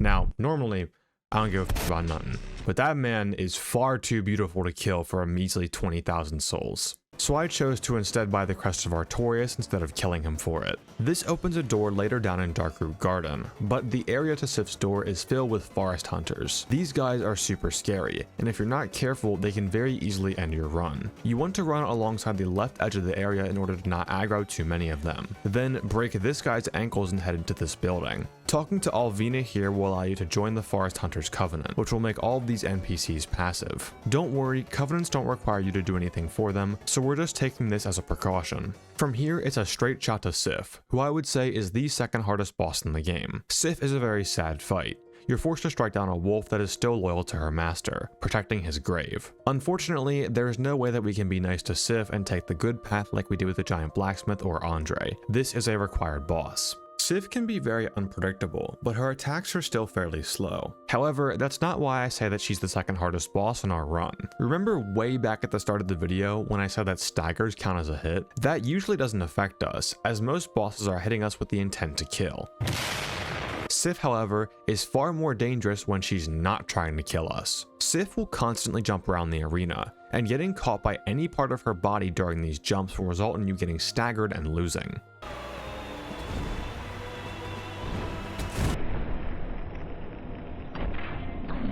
What the fuck? Dude, I swear to God he fucking knows. I swear to God he fucking knows. Dude. Yesterday, I fought Sif 10 times in a row. I'm so serious. I did that boss 10 times in a row. Not one fucking time did he do that bullshit where he jumps and then jumps. How do you dodge that? You fucking can't. Typically, you can see these jumps coming and get out of the way, but sometimes Sif just really wants to end your no-hit run specifically. Sif is also one of the toughest bosses to actually land damage on with our weapon. Our main attack with the halberd is a stab that goes directly in front of us, meaning that the only things that we can really hit in this fight are Sif's legs. This wouldn't have been a problem if we had killed the Giant Blacksmith and picked up his hammer, which has a much more favorable moveset, but I still wouldn't fold and kill him. Only being able to reach Sif's legs becomes a problem when we're forced to stand under her to get damage in, where she can then very easily jump and stagger us. For this reason, it's extremely important to know exactly when to get damage in, as most attacks from this boss are not safe to punish. Unlike Ornstien and Smough, there's very little ambiguity here. The only cases where you can safely punish Sif are the growl and the 3-piece swing. Whenever Sif runs at you with a swing, she'll sometimes do this little hop with her front legs, then growl at you and slam down her sword. When her head is lowered, you can safely get a stab in, then roll back to dodge the slam and perform a rolling attack. This rolling attack won't always connect, but it's super safe and allows for some extra damage. Be careful though, as sometimes Sif won't do the hop after charging in, which could lead to you getting caught by a quick swipe attack. Your other chance to get damage is in the slow 3-swing combo.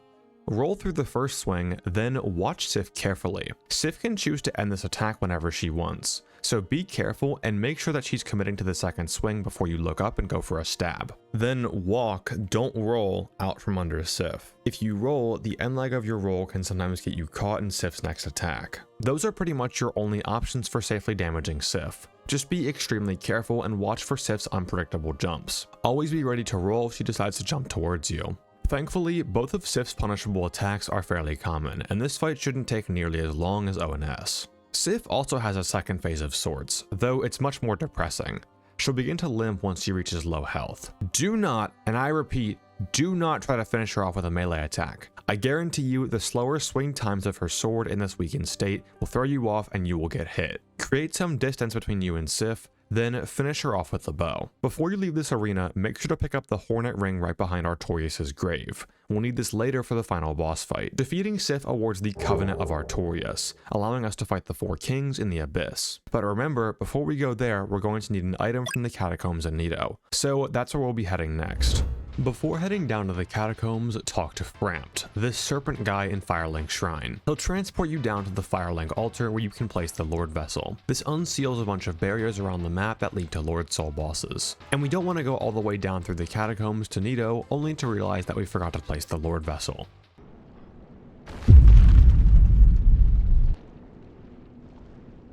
You can't be for real. Now, traversing the catacombs no-hit normally would be an absolute nightmare. This area is filled with skeletons around every corner that can very easily surprise us. And this isn't just the catacombs. Every area in the second half of the game is crawling with enemies, but thankfully most of these areas have a major skip that we can use to get past the worst parts of them. In order to get to the catacombs, head past Frampt into the graveyard in Firelink.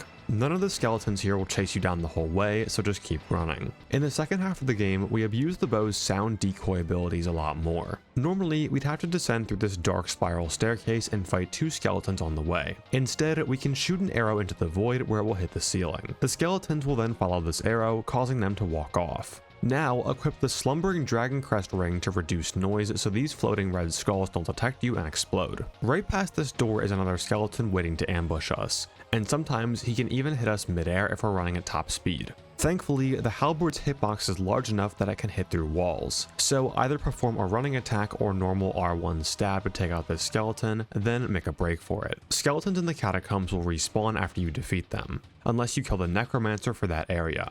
So we never want to stick around skeletons that we haven't fully defeated for too long. Now run into the wall here to reveal a bonfire and a switch, guarded by this necromancer. When fighting necromancers up close, be very careful as their fire projectile travels deceptively fast. Roll it in advance, then finish him off with 1 stab. Now light and rest at the bonfire to reset the area, as some skeletons from before may still be aggroed on you. After pushing the switch, this next section is where we'll set up our big skip. Head outside, but don't go too far. There's a necromancer on the other side of the giant ravine waiting to shoot you from afar. Camp behind the rocks and take him out. Now take out the 3 skeletons one by one. From here, we'd normally have to traverse through all of these areas in the wall, but if you look closely, you can see a ledge at the very bottom below this bridge.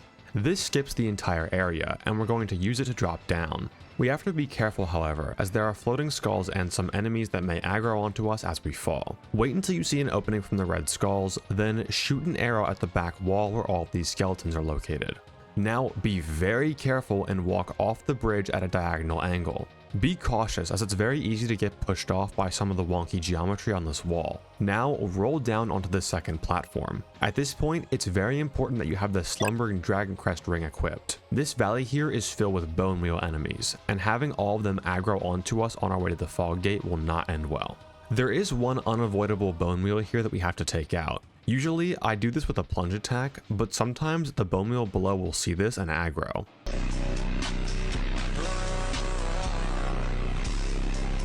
So we can use another Romain trick to take him out. Move the camera over until you can lock onto the bone wheel, then position yourself so that you're lined up with this little divot in the rock. Then throw a black firebomb and it should snap right down and take out the bone wheel. Now we're free to walk to the Pinwheel Fog Gate. Pinwheel is the joke boss of Dark Souls 1. He dies extremely fast and barely poses a threat to us. But it's still important that we're able to take him out before he even has a chance to initiate his first attack. From all of the falling that we did in the Catacomb skip, you should be in red Tearstone ring range by now, but be careful with exactly how much health you have left. In order to fight Pinwheel, we have to drop into his lair, which does do a bit of fall damage. You can use the status menu in order to see exactly how many hit points you have. If you have 90 or above, you'll be fine. But if not, I'd recommend healing with an Estus flask, then putting on the symbol of average to get your health in a more comfortable position. Pinwheel has a cutscene trigger right before you hit the ground to start the fight. Like always, we want to roll cancel our landing lag here. So spam the roll button both before and right after skipping the cutscene, which most of the time should result in a roll. Now just run up and hit Pinwheel with a running attack and an R1 to finish him off. The next area is one of the most hated in the entire Souls franchise. Nito's home, the Tomb of the Giants. And yeah, for a first time playthrough, this area is horrible. It's completely pitch black and you can't see anything whatsoever. But when doing a no-hit run, you already know the entire game by heart. So I had a route mapped out for Tomb of the Giants that made it a pretty easy area. For the first section right after Pinwheel, just follow these glowing pebbles on the ground. You'll encounter a giant skeleton here, but don't worry, these guys are super slow in their attacks. If you just run past them, they'll always miss whatever they're trying to hit you with, guaranteed. Now walk up to this pebble here and just walk off the edge. You'll land on top of a giant skeleton, then simply roll off of that platform to land on top of a humanity.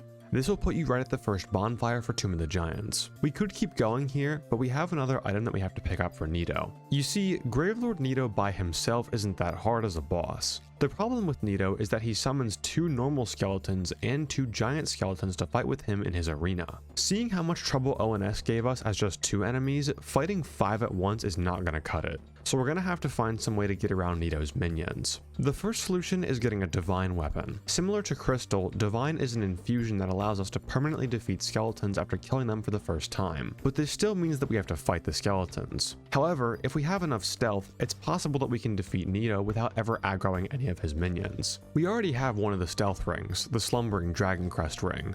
What we're missing is the Ring of Fog. With this combo, enemies will be unable to both see and hear us until we're much closer to them. The only problem with the Ring of Fog is that it's obtained through fighting people online, which we obviously aren't going to do. Night. Now, allow me to just roll away and reassess the situation. The backstab spell.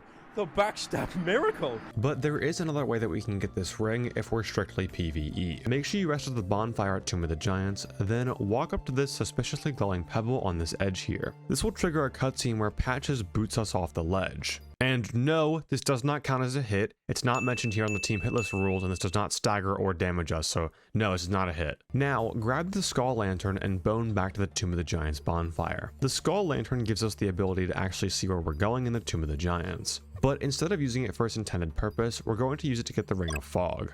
Warp back to Firelink from Tomb of the Giants, then head up the shortcut elevator to the church. But walk off right as the elevator reaches this second platform. With a little bit of parkour, we can reach the top of Firelink at the crow's nest. Now, just lay down and act like an egg. Nothing suspicious going on here. After 20 seconds, the crow that carried you from the Undead Asylum to Firelink in the beginning will carry you back. But why would we ever go back to the starting area? Well, if you head over to the left side of this cliff here, you'll notice a smaller nest. This is the home of Snuggly and Crow, 2 birds that you can trade items with. Dropping the Skull Lantern here and then quitting out awards us with the Ring of Fog, completing our stealth set. We are required to quit out here in order to make the trade go through, and this is one of the times in the team hitless rule set where quitting out is allowed, so don't worry. If you ever do have to quit out, make sure that you log out when you're on the main menu. If you're ever online when playing Dark Souls and your Wi-Fi spontaneously goes out, it can kick you back to the main menu in some super inopportune moments.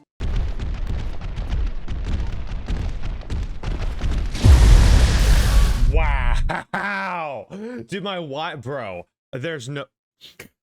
and I wasn't going to risk that happening this far into a run on my college dorm Wi-Fi. Now we can warp back to Tomb of the Giants and equip our 2 rings. Talk to Patches on the way, and make sure you say no to whatever he says. He'll be super apologetic and give you a twin humanity. Then he can sell us more later in Firelink. It's important to get him here as we'll need humanities later in Lost Izalith. Now, with both of our stealth rings equipped, hug the right wall to run past a bone dog.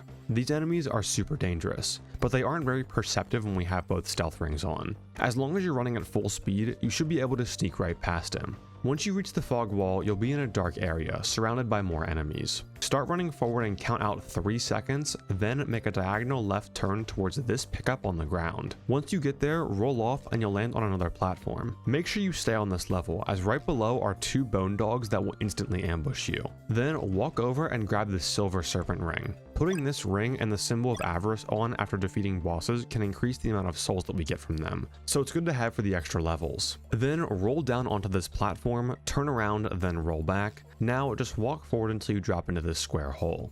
This ends the super dark and scary part of Tomb of the Giants. Now we can actually make our way into Nito's area. Keep both stealth rings equipped as you move through this dirt cave area.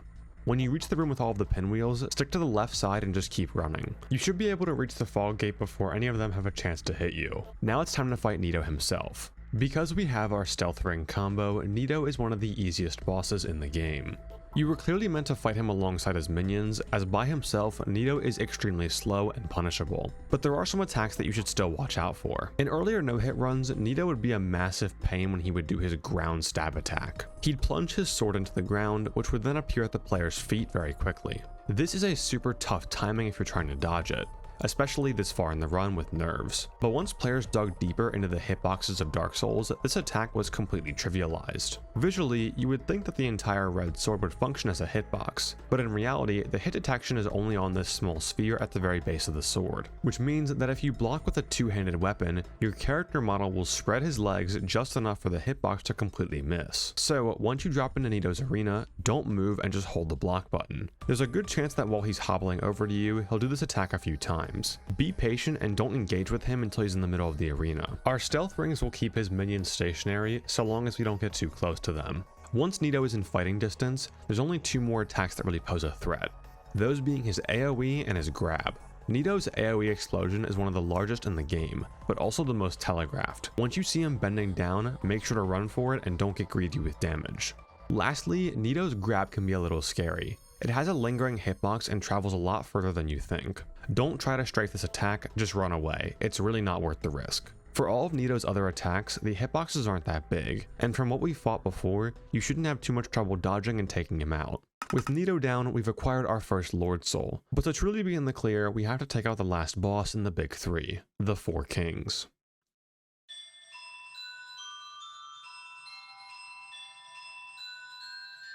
Once we've defeated Nito, we can head back to Firelink Shrine and descend down the elevator that we used at the very beginning of the game. Now we're finally ready to take on new Londo Ruins. This area is extremely dangerous. I would say, excluding bosses, this is the most difficult area in the game. It's all due to the main type of enemy in this area, ghosts. These ghosts have extendable arms that create janky hitboxes that are super inconsistent. They also move freely through walls, making situations when they appear where they shouldn't pretty common. Let's make sure Buddy down that little spiral staircase. Hey, you better not pull no fucking bullshit, dude, because it's serious. Now it's a real run. Don't do that shit. Buddy at the staircase. What to do? Walk the whole way down nice and slow and he won't be there.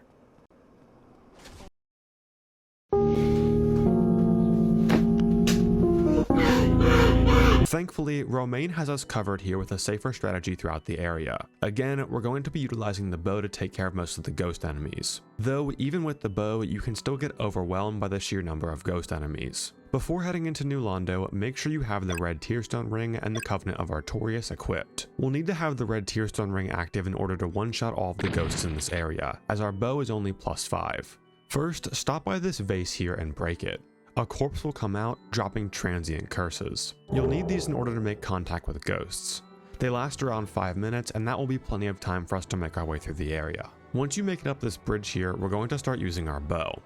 The general trick that we use is holding the bow drawn, then locking onto ghosts as they appear and firing. Stop by this grass patch here, take out the first ghost that shows up and the far one blocking the doorway. Now quickly dart in and out of the building. This will bait Buddy from before and prevent him from ambushing us later in the hallway. Now we can run through the ghost-infested room stress-free. The next section is a bit scarier. You're intended to make your way through this bridge and into this ghost house, with the goal of talking to this guy, Ingward. He'll give you the key that you need to drain the water in New Londo, giving you access to the Four Kings boss fight. The problem is that the house he's in is infested with ghosts, and it's extremely hard not to get hit here. So instead, we're going to lure all of the ghosts out one by one. First, we have to start with these two ghosts on the bridge, since they can sometimes sneak up on us from behind when we're dealing with later swarms. Although we found ways to save Andre and the giant blacksmith, I'm not gonna lie, I don't really care about Ingward like that, so I have no problem bowing him down here. This awards us the key to the seal without ever having to go inside the house. But there are still some ghosts that can catch us in here. First, run down and head through the doorway to the house, then immediately turn around. This will bait out the first batch of ghosts. Then take them out as they try to approach you through the staircase. The next set of ghosts will appear from the water near this wreckage. Normally, they wouldn't be able to hit us anyway, but they make entering the Four Kings Fall Gate 100% safe when killed. I'd recommend switching to mouse and keyboard here since we can't lock onto these ghosts. It's been about 10 years since I played a first-person shooter game on controller, and I'm obviously a lot more comfortable aiming with my mouse. Always aim at the upper half of the ghosts as their lower half doesn't have a hitbox. Then walk into the building and run up to this line here. We're going to bait out this ghost that's lurking in the wall. Normally, this ghost would camp this corner here, making it super inconsistent whether or not we get hit. So, as per usual, lure them back to the stairs and take them out with a bow. Now the house is completely safe to run through, and we can shut off the water and unlock the Four Kings boss fight. The best way to get to the Four Kings is by jumping off the crack right past the house. You'll land right in front of the Four Kings Fall Gate. Make sure that when you do this jump, you have the Ring of Fog equipped, as there's a few enemies down here that would see you otherwise. Now head through the Fog Gate and set up the red Tearstone ring and make sure that the Covenant of Artorias is equipped. Now we can take out the last wall of our run, the Four Kings. On paper, the Four Kings should be the perfect boss for our build. They're meant to serve as a DPS check for our character. If you can't deal enough damage quickly, then you'll be overrun. Even though the boss's name is the Four Kings, you don't fight all four at once. They'll spawn in on 45-second intervals. Fighting two kings at once without getting hit is near impossible, so we're going to have to kill each king before the next one spawns. This entire game we've been investing in a glass cannon build, so this should be perfect for us, and it would if it wasn't for one simple attack. Ornstien and Smough and Sif may be hard, and sometimes they can give us bad RNG, but there is no flat RNG worse than the magic attack. If you're far enough away from the Four Kings, they can decide to hurl a magic projectile at you that will home in on you for 15 seconds. The way that this projectile moves makes it extremely difficult to position yourself to dodge any of the King's melee attacks, and it can waste loads of time. Some players like to run away from the magic, and if a second king spawns, just homeward bow out of the fight and try again, but you know me. So if the kings decided to throw magic, I would just fight them with it out. I really didn't care. Sometimes we can't avoid the magic attack, it's just a straight up chance, but we can try to prevent it and reduce the chance of it happening. This means trying to stay as close as possible to the kings throughout the fight. If we limit the distance between us and them, they're less inclined to throw ranged magic. This is made tricky by the arena that we fight them in, as the Abyssal Void gives us no point of reference for where we are ever. But we can use the area prior to this arena and dropped items to give us a point of reference. When you enter the Abyss, make sure you drop off of the second extended platform in the tower that leads down to it. This will put you in a position where you're facing the first king upon entry. Now, roll cancel and run forward. When you run enough to deplete 2 sections of your stamina, go into your inventory and drop an item. We'll be using this dropped item as an origin point to predict where the next kings might spawn. For all of the king's attacks, you want to roll against them, never with them. The kings have some pretty disgusting hitboxes that make no sense, so make sure that you're never caught by those body spikes.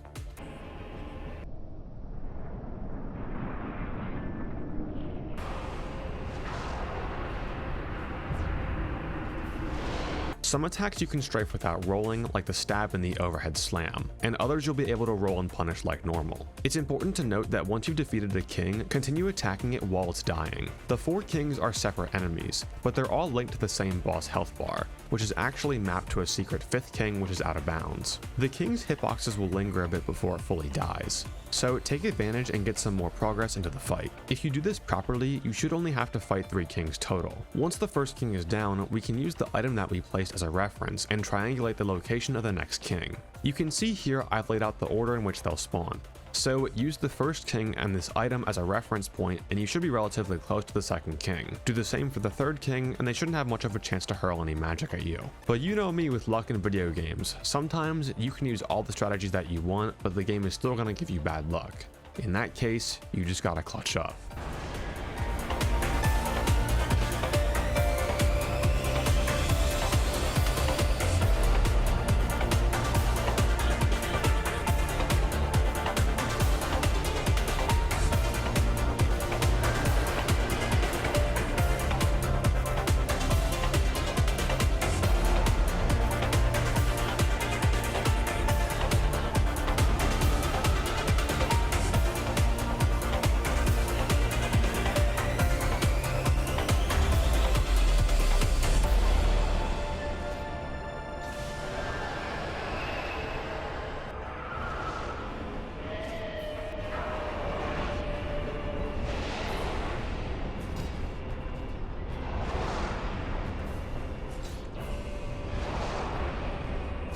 What?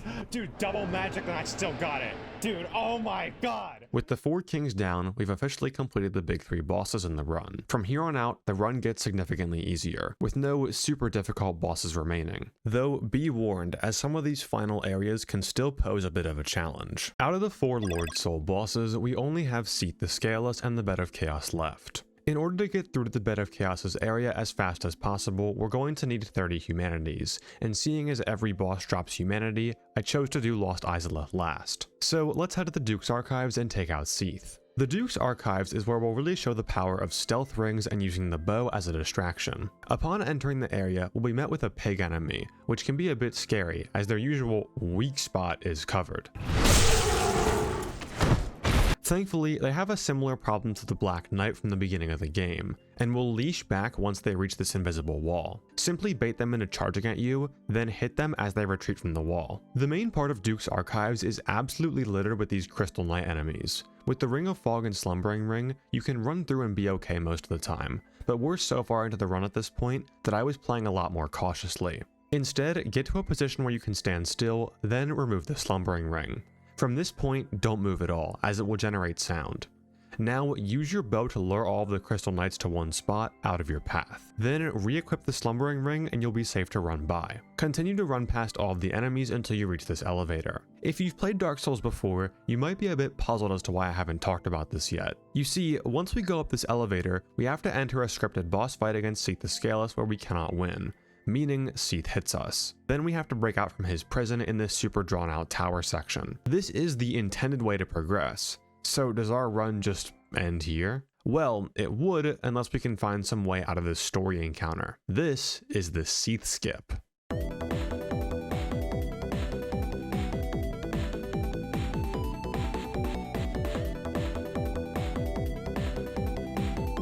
Now, per Team Hitless rules, you don't have to do this. They don't count the scripted Seath fight as a hit, but it just felt right for this video. It also skips one of the most annoying sections in Duke's Archives, so hey, that's a win-win. There are multiple ways to do this skip, with the same general idea behind them. You see, this elevator actually goes past the level in Duke's Archives that we need to get to progress, this middle layer here. The problem is that we can't just jump off because of this railing. So if we go up to the top after we've sent the elevator up, we can send the elevator back down.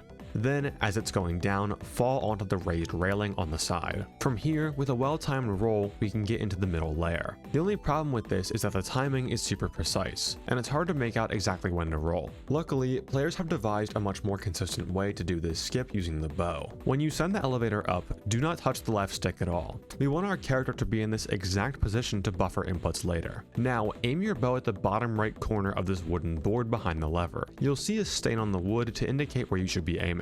Once you're at the top, pull the lever, immediately aim in, roll right, forward, and then backward. This will place you directly onto the railing, exactly where you need to be. Now, turn to look right until your soul counter is aligned with this black strip on the wall.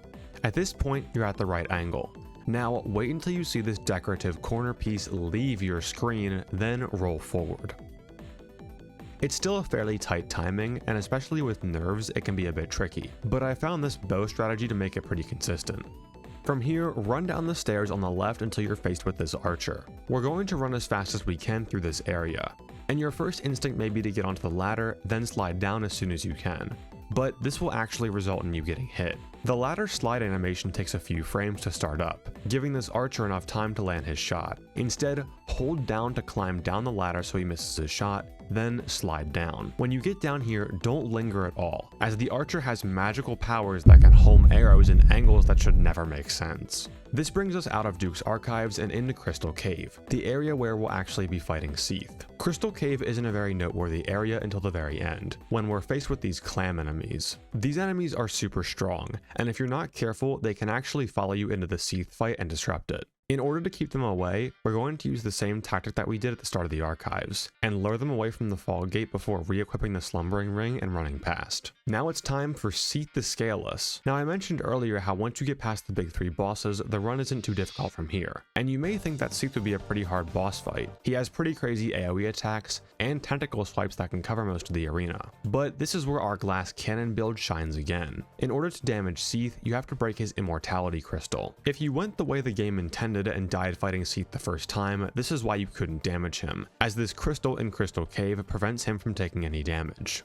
But you'll notice that when the crystal breaks, Seath freaks out a bit and is stunned before actually starting the fight, and we can use this to our advantage. Right as the fight begins, run to the other side of the arena behind the crystal and equip the red Tearstone ring. Seath is slowly going to move towards you, but he can't attack until he's fully in range. Wait until he stops, then roll through the crystal to break it. Now head right for Seath's giant crystal weak spot and hit it with 3 volleys of R1 stabs from the halberd. Now you might think that this wouldn't work. After all, we're using a crystal weapon to attack the crystal boss. For other bosses that have elemental abilities, they're often resistant to weapons of the same type. But remember, we lucked out with Crystal being one of the few infusions that only does purely physical damage, meaning that no bosses are resistant to it, so we're free to beat down Seath before he even has a chance to attack. We've only got 1 Lord Soul left to obtain before we can end the game, but before we go there, head back to Firelink and make sure that you have 30 humanities total. If you don't have enough, you can always buy some from Patches in Firelink. Now we can head down to our last Lord Soul in Lost Izalith.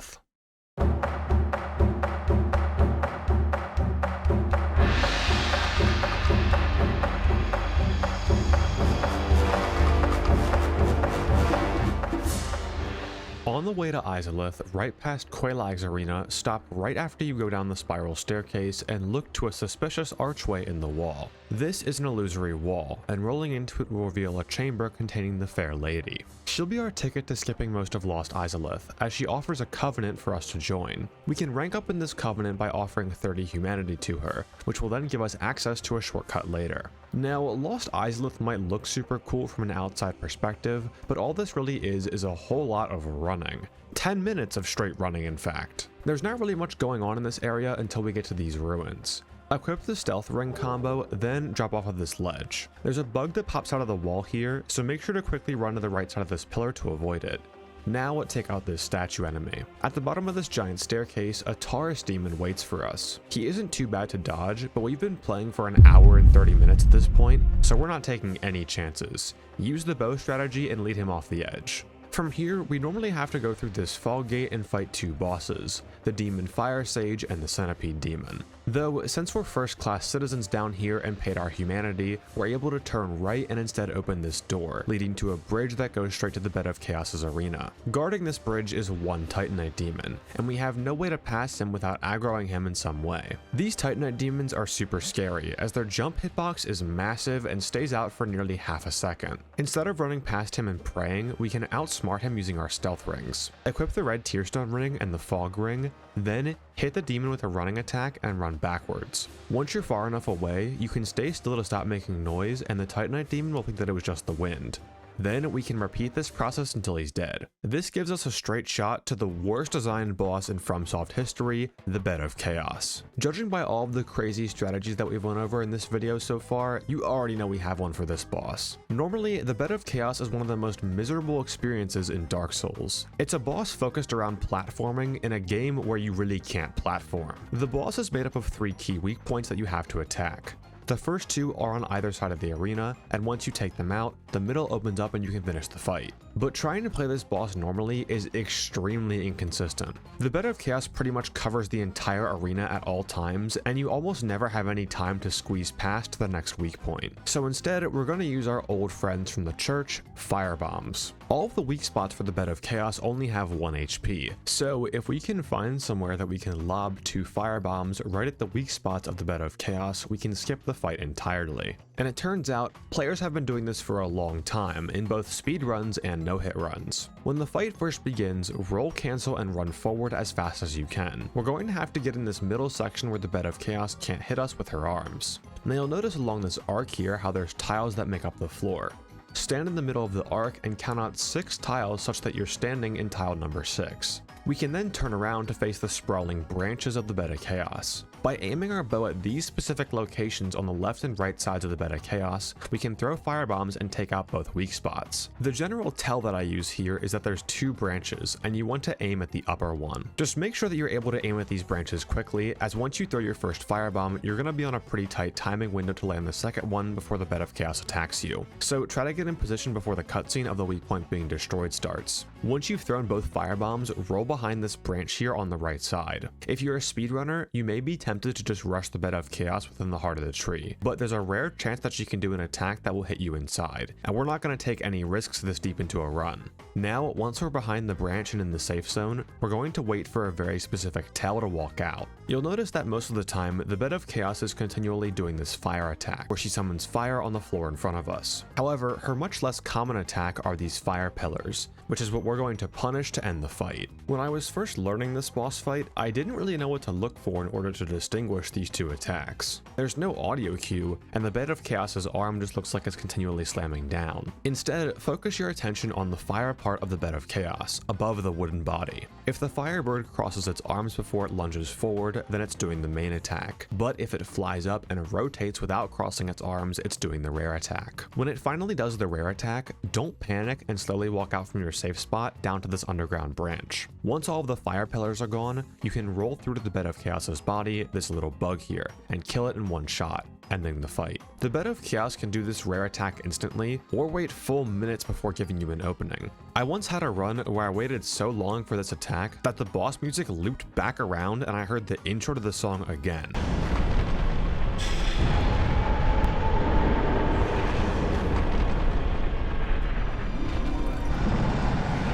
Just stay alert and always be careful. That marks our final Lord Soul. There's only one thing left to do to end this run. We've played with straight perfection throughout the entire game. All that's left is the Kiln of the First Flame and Gwyn, the Lord of Cinder.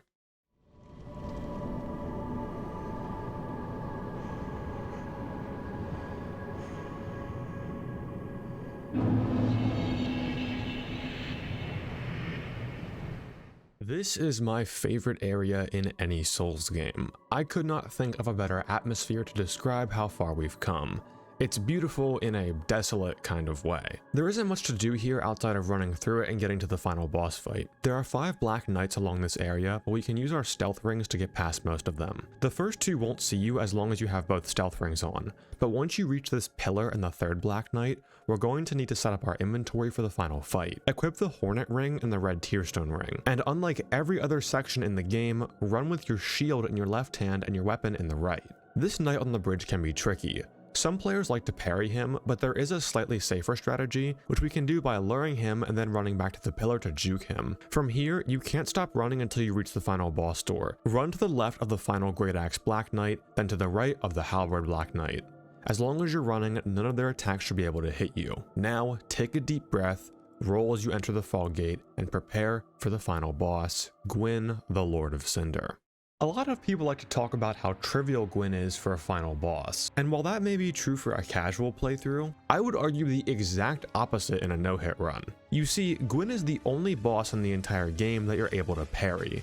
He is old and weak, far past the prime that you saw in the intro cutscene. And while this is meant to show how pitiful he is, Having a fight that is designed around parries at the very end of a no-hit run makes this insanely stressful. In all of the time that we've spent in this game, we found creative ways to bob and weave around every possible kind of enemy, whether it be giant creatures, multiple bosses at once, or hordes of enemies. But here, at the end, you cannot run, dodge, or outsmart these attacks. You have to willingly stand in front of Gwyn and hit the parries. Fighting Gwyn without parrying makes him harder than Ornstien and Smough, so we're gonna have to fight him this way. And with our glass cannon build, we only need 2 measly parries on him. I've noted before how once you defeat the 4 kings, the game becomes noticeably easier, with a much slower and more patient playstyle. But one could argue that in the end, this all makes things harder. Once you've gotten past the significantly difficult part of a run, you begin to feel nervous. Your mind wanders as you question whether or not you'll ever be able to get to this point again. And then you get iced. I've mentioned this before in a video where I attempt to get a score of 1 million points in FNAF 6, but I'm a firm believer that momentum both in real life and in video games is a much bigger factor than people realize. In the mid to early late game of Dark Souls, when you're constantly traversing through densely packed and dangerous areas along with difficult bosses, you never really slow down and think about how far you are into a run or what you're really doing.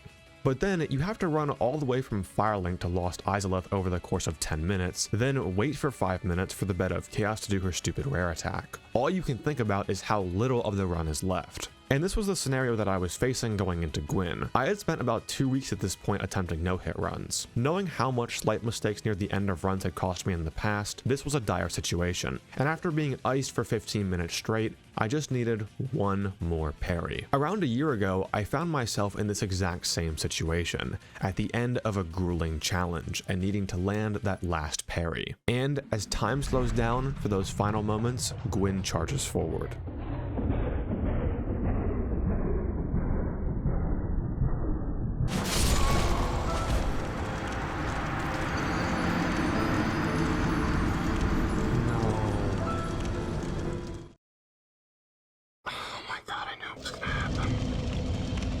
I knew it was gonna happen, bro.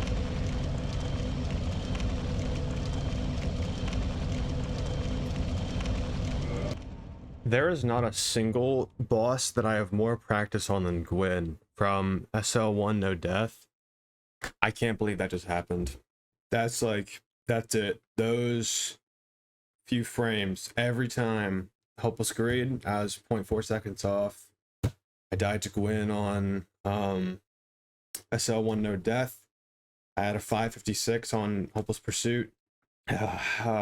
Dude, that's so...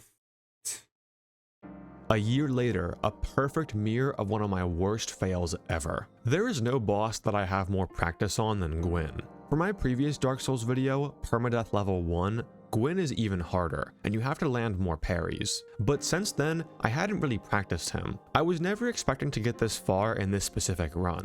My previous personal best before Gwyn was the 4 Kings, so I had jumped by nearly a third of the game in personal bests. And with all of my focus on the big 3 bosses, I forgot to warm up and practice Gwyn on the off chance that I actually had a run that made it that far. But something was very different about this fail. I wasn't mad. Sure, I was a little upset, but I didn't totally rage out. I was able to calmly talk about it seconds after it happened. It had taken me a long time of doing these challenges to finally reach this point, at least compared to how I was last summer. What the fuck? But I think I'm finally at the level where I just don't feel that upset anymore even when I have a catastrophic fail. Hopeless Pursuit and Greed had just beaten so much out of me that I really didn't have much to give anymore. And that was a good thing. I was able to get right back into it with attempts. And knowing how consistent the first half of the game is with Romain's strategy, I was sure that it wouldn't be long before I was back at Gwyn's arena. The strategy for Gwyn is all about consistency with his parries. Gwyn has 7 attacks total, 3 that are short range and 4 that are long range. The short range attacks are extremely variable in speed or just not parryable at all, so we're going to focus on the long range attacks. When the fight first begins, Gwyn will always jump at you, either with a big jump or a small jump. These are 2 of Gwyn's long range attacks, and you'll have to get comfortable at parrying both of them. Parries in Dark Souls with our shield are 7 frames, and Dark Souls runs internally at 30 frames per second.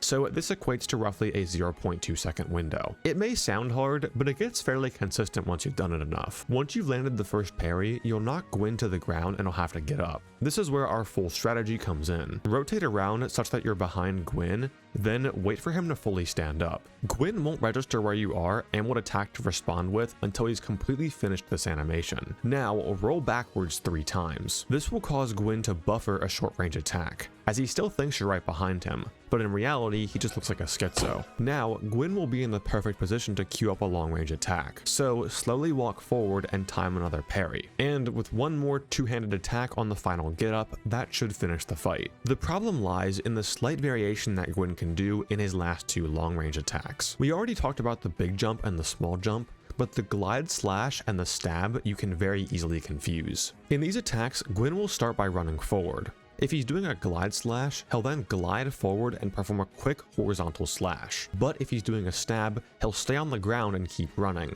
then delay the stab a bit. These 2 attacks have very different timings, but visually look very similar until about halfway through, and this was what caused my hit the first time around. Even though the fail was tragic, it didn't stop my momentum, and I think there was one clear reason why. If you're new to this channel from this video, that's awesome and I hope you enjoy your time here.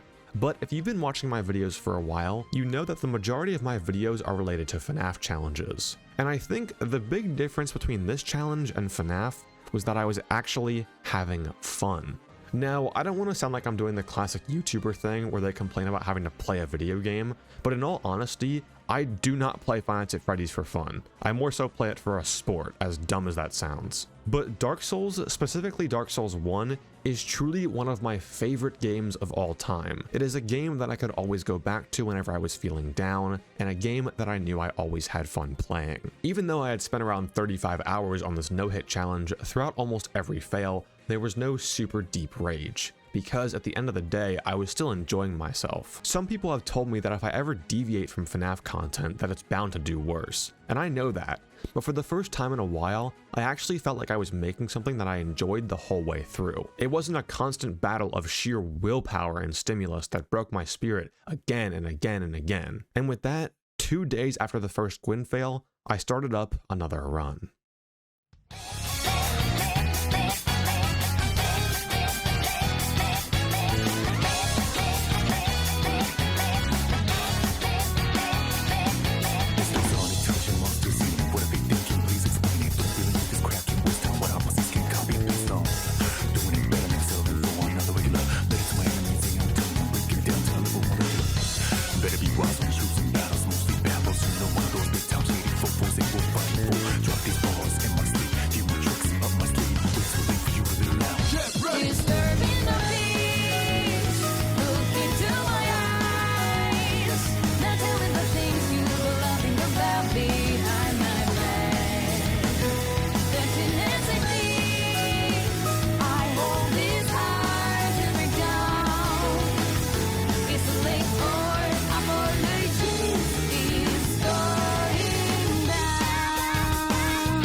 New perspective gained from all the pain and stress, and when I do come back, I'm stronger than ever before.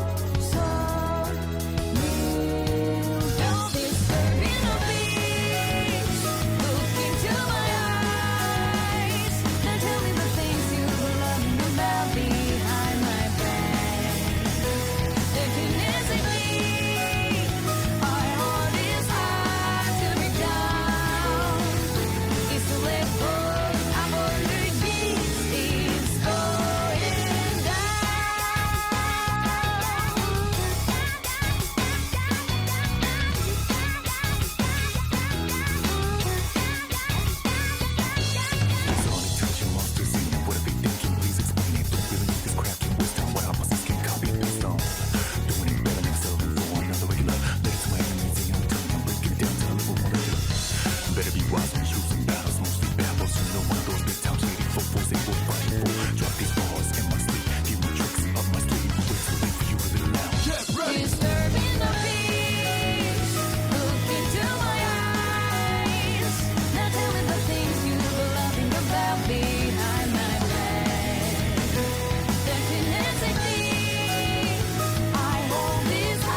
I just beat Dark Souls no hit.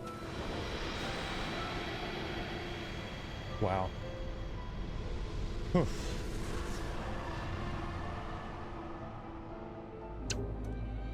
That's pretty cool. Okay. See, now what we could do? We could light the fire. But as I've said so many times, why would we do that? I don't give a about none. We're walking away. Ugh. Look at my guy's fit. This is us. This is us right there. Look at that. Dark Souls no hit.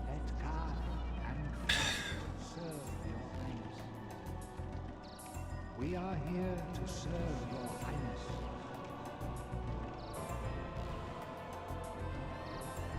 Our lord returns. And with that, I had finally completed Dark Souls without getting hit.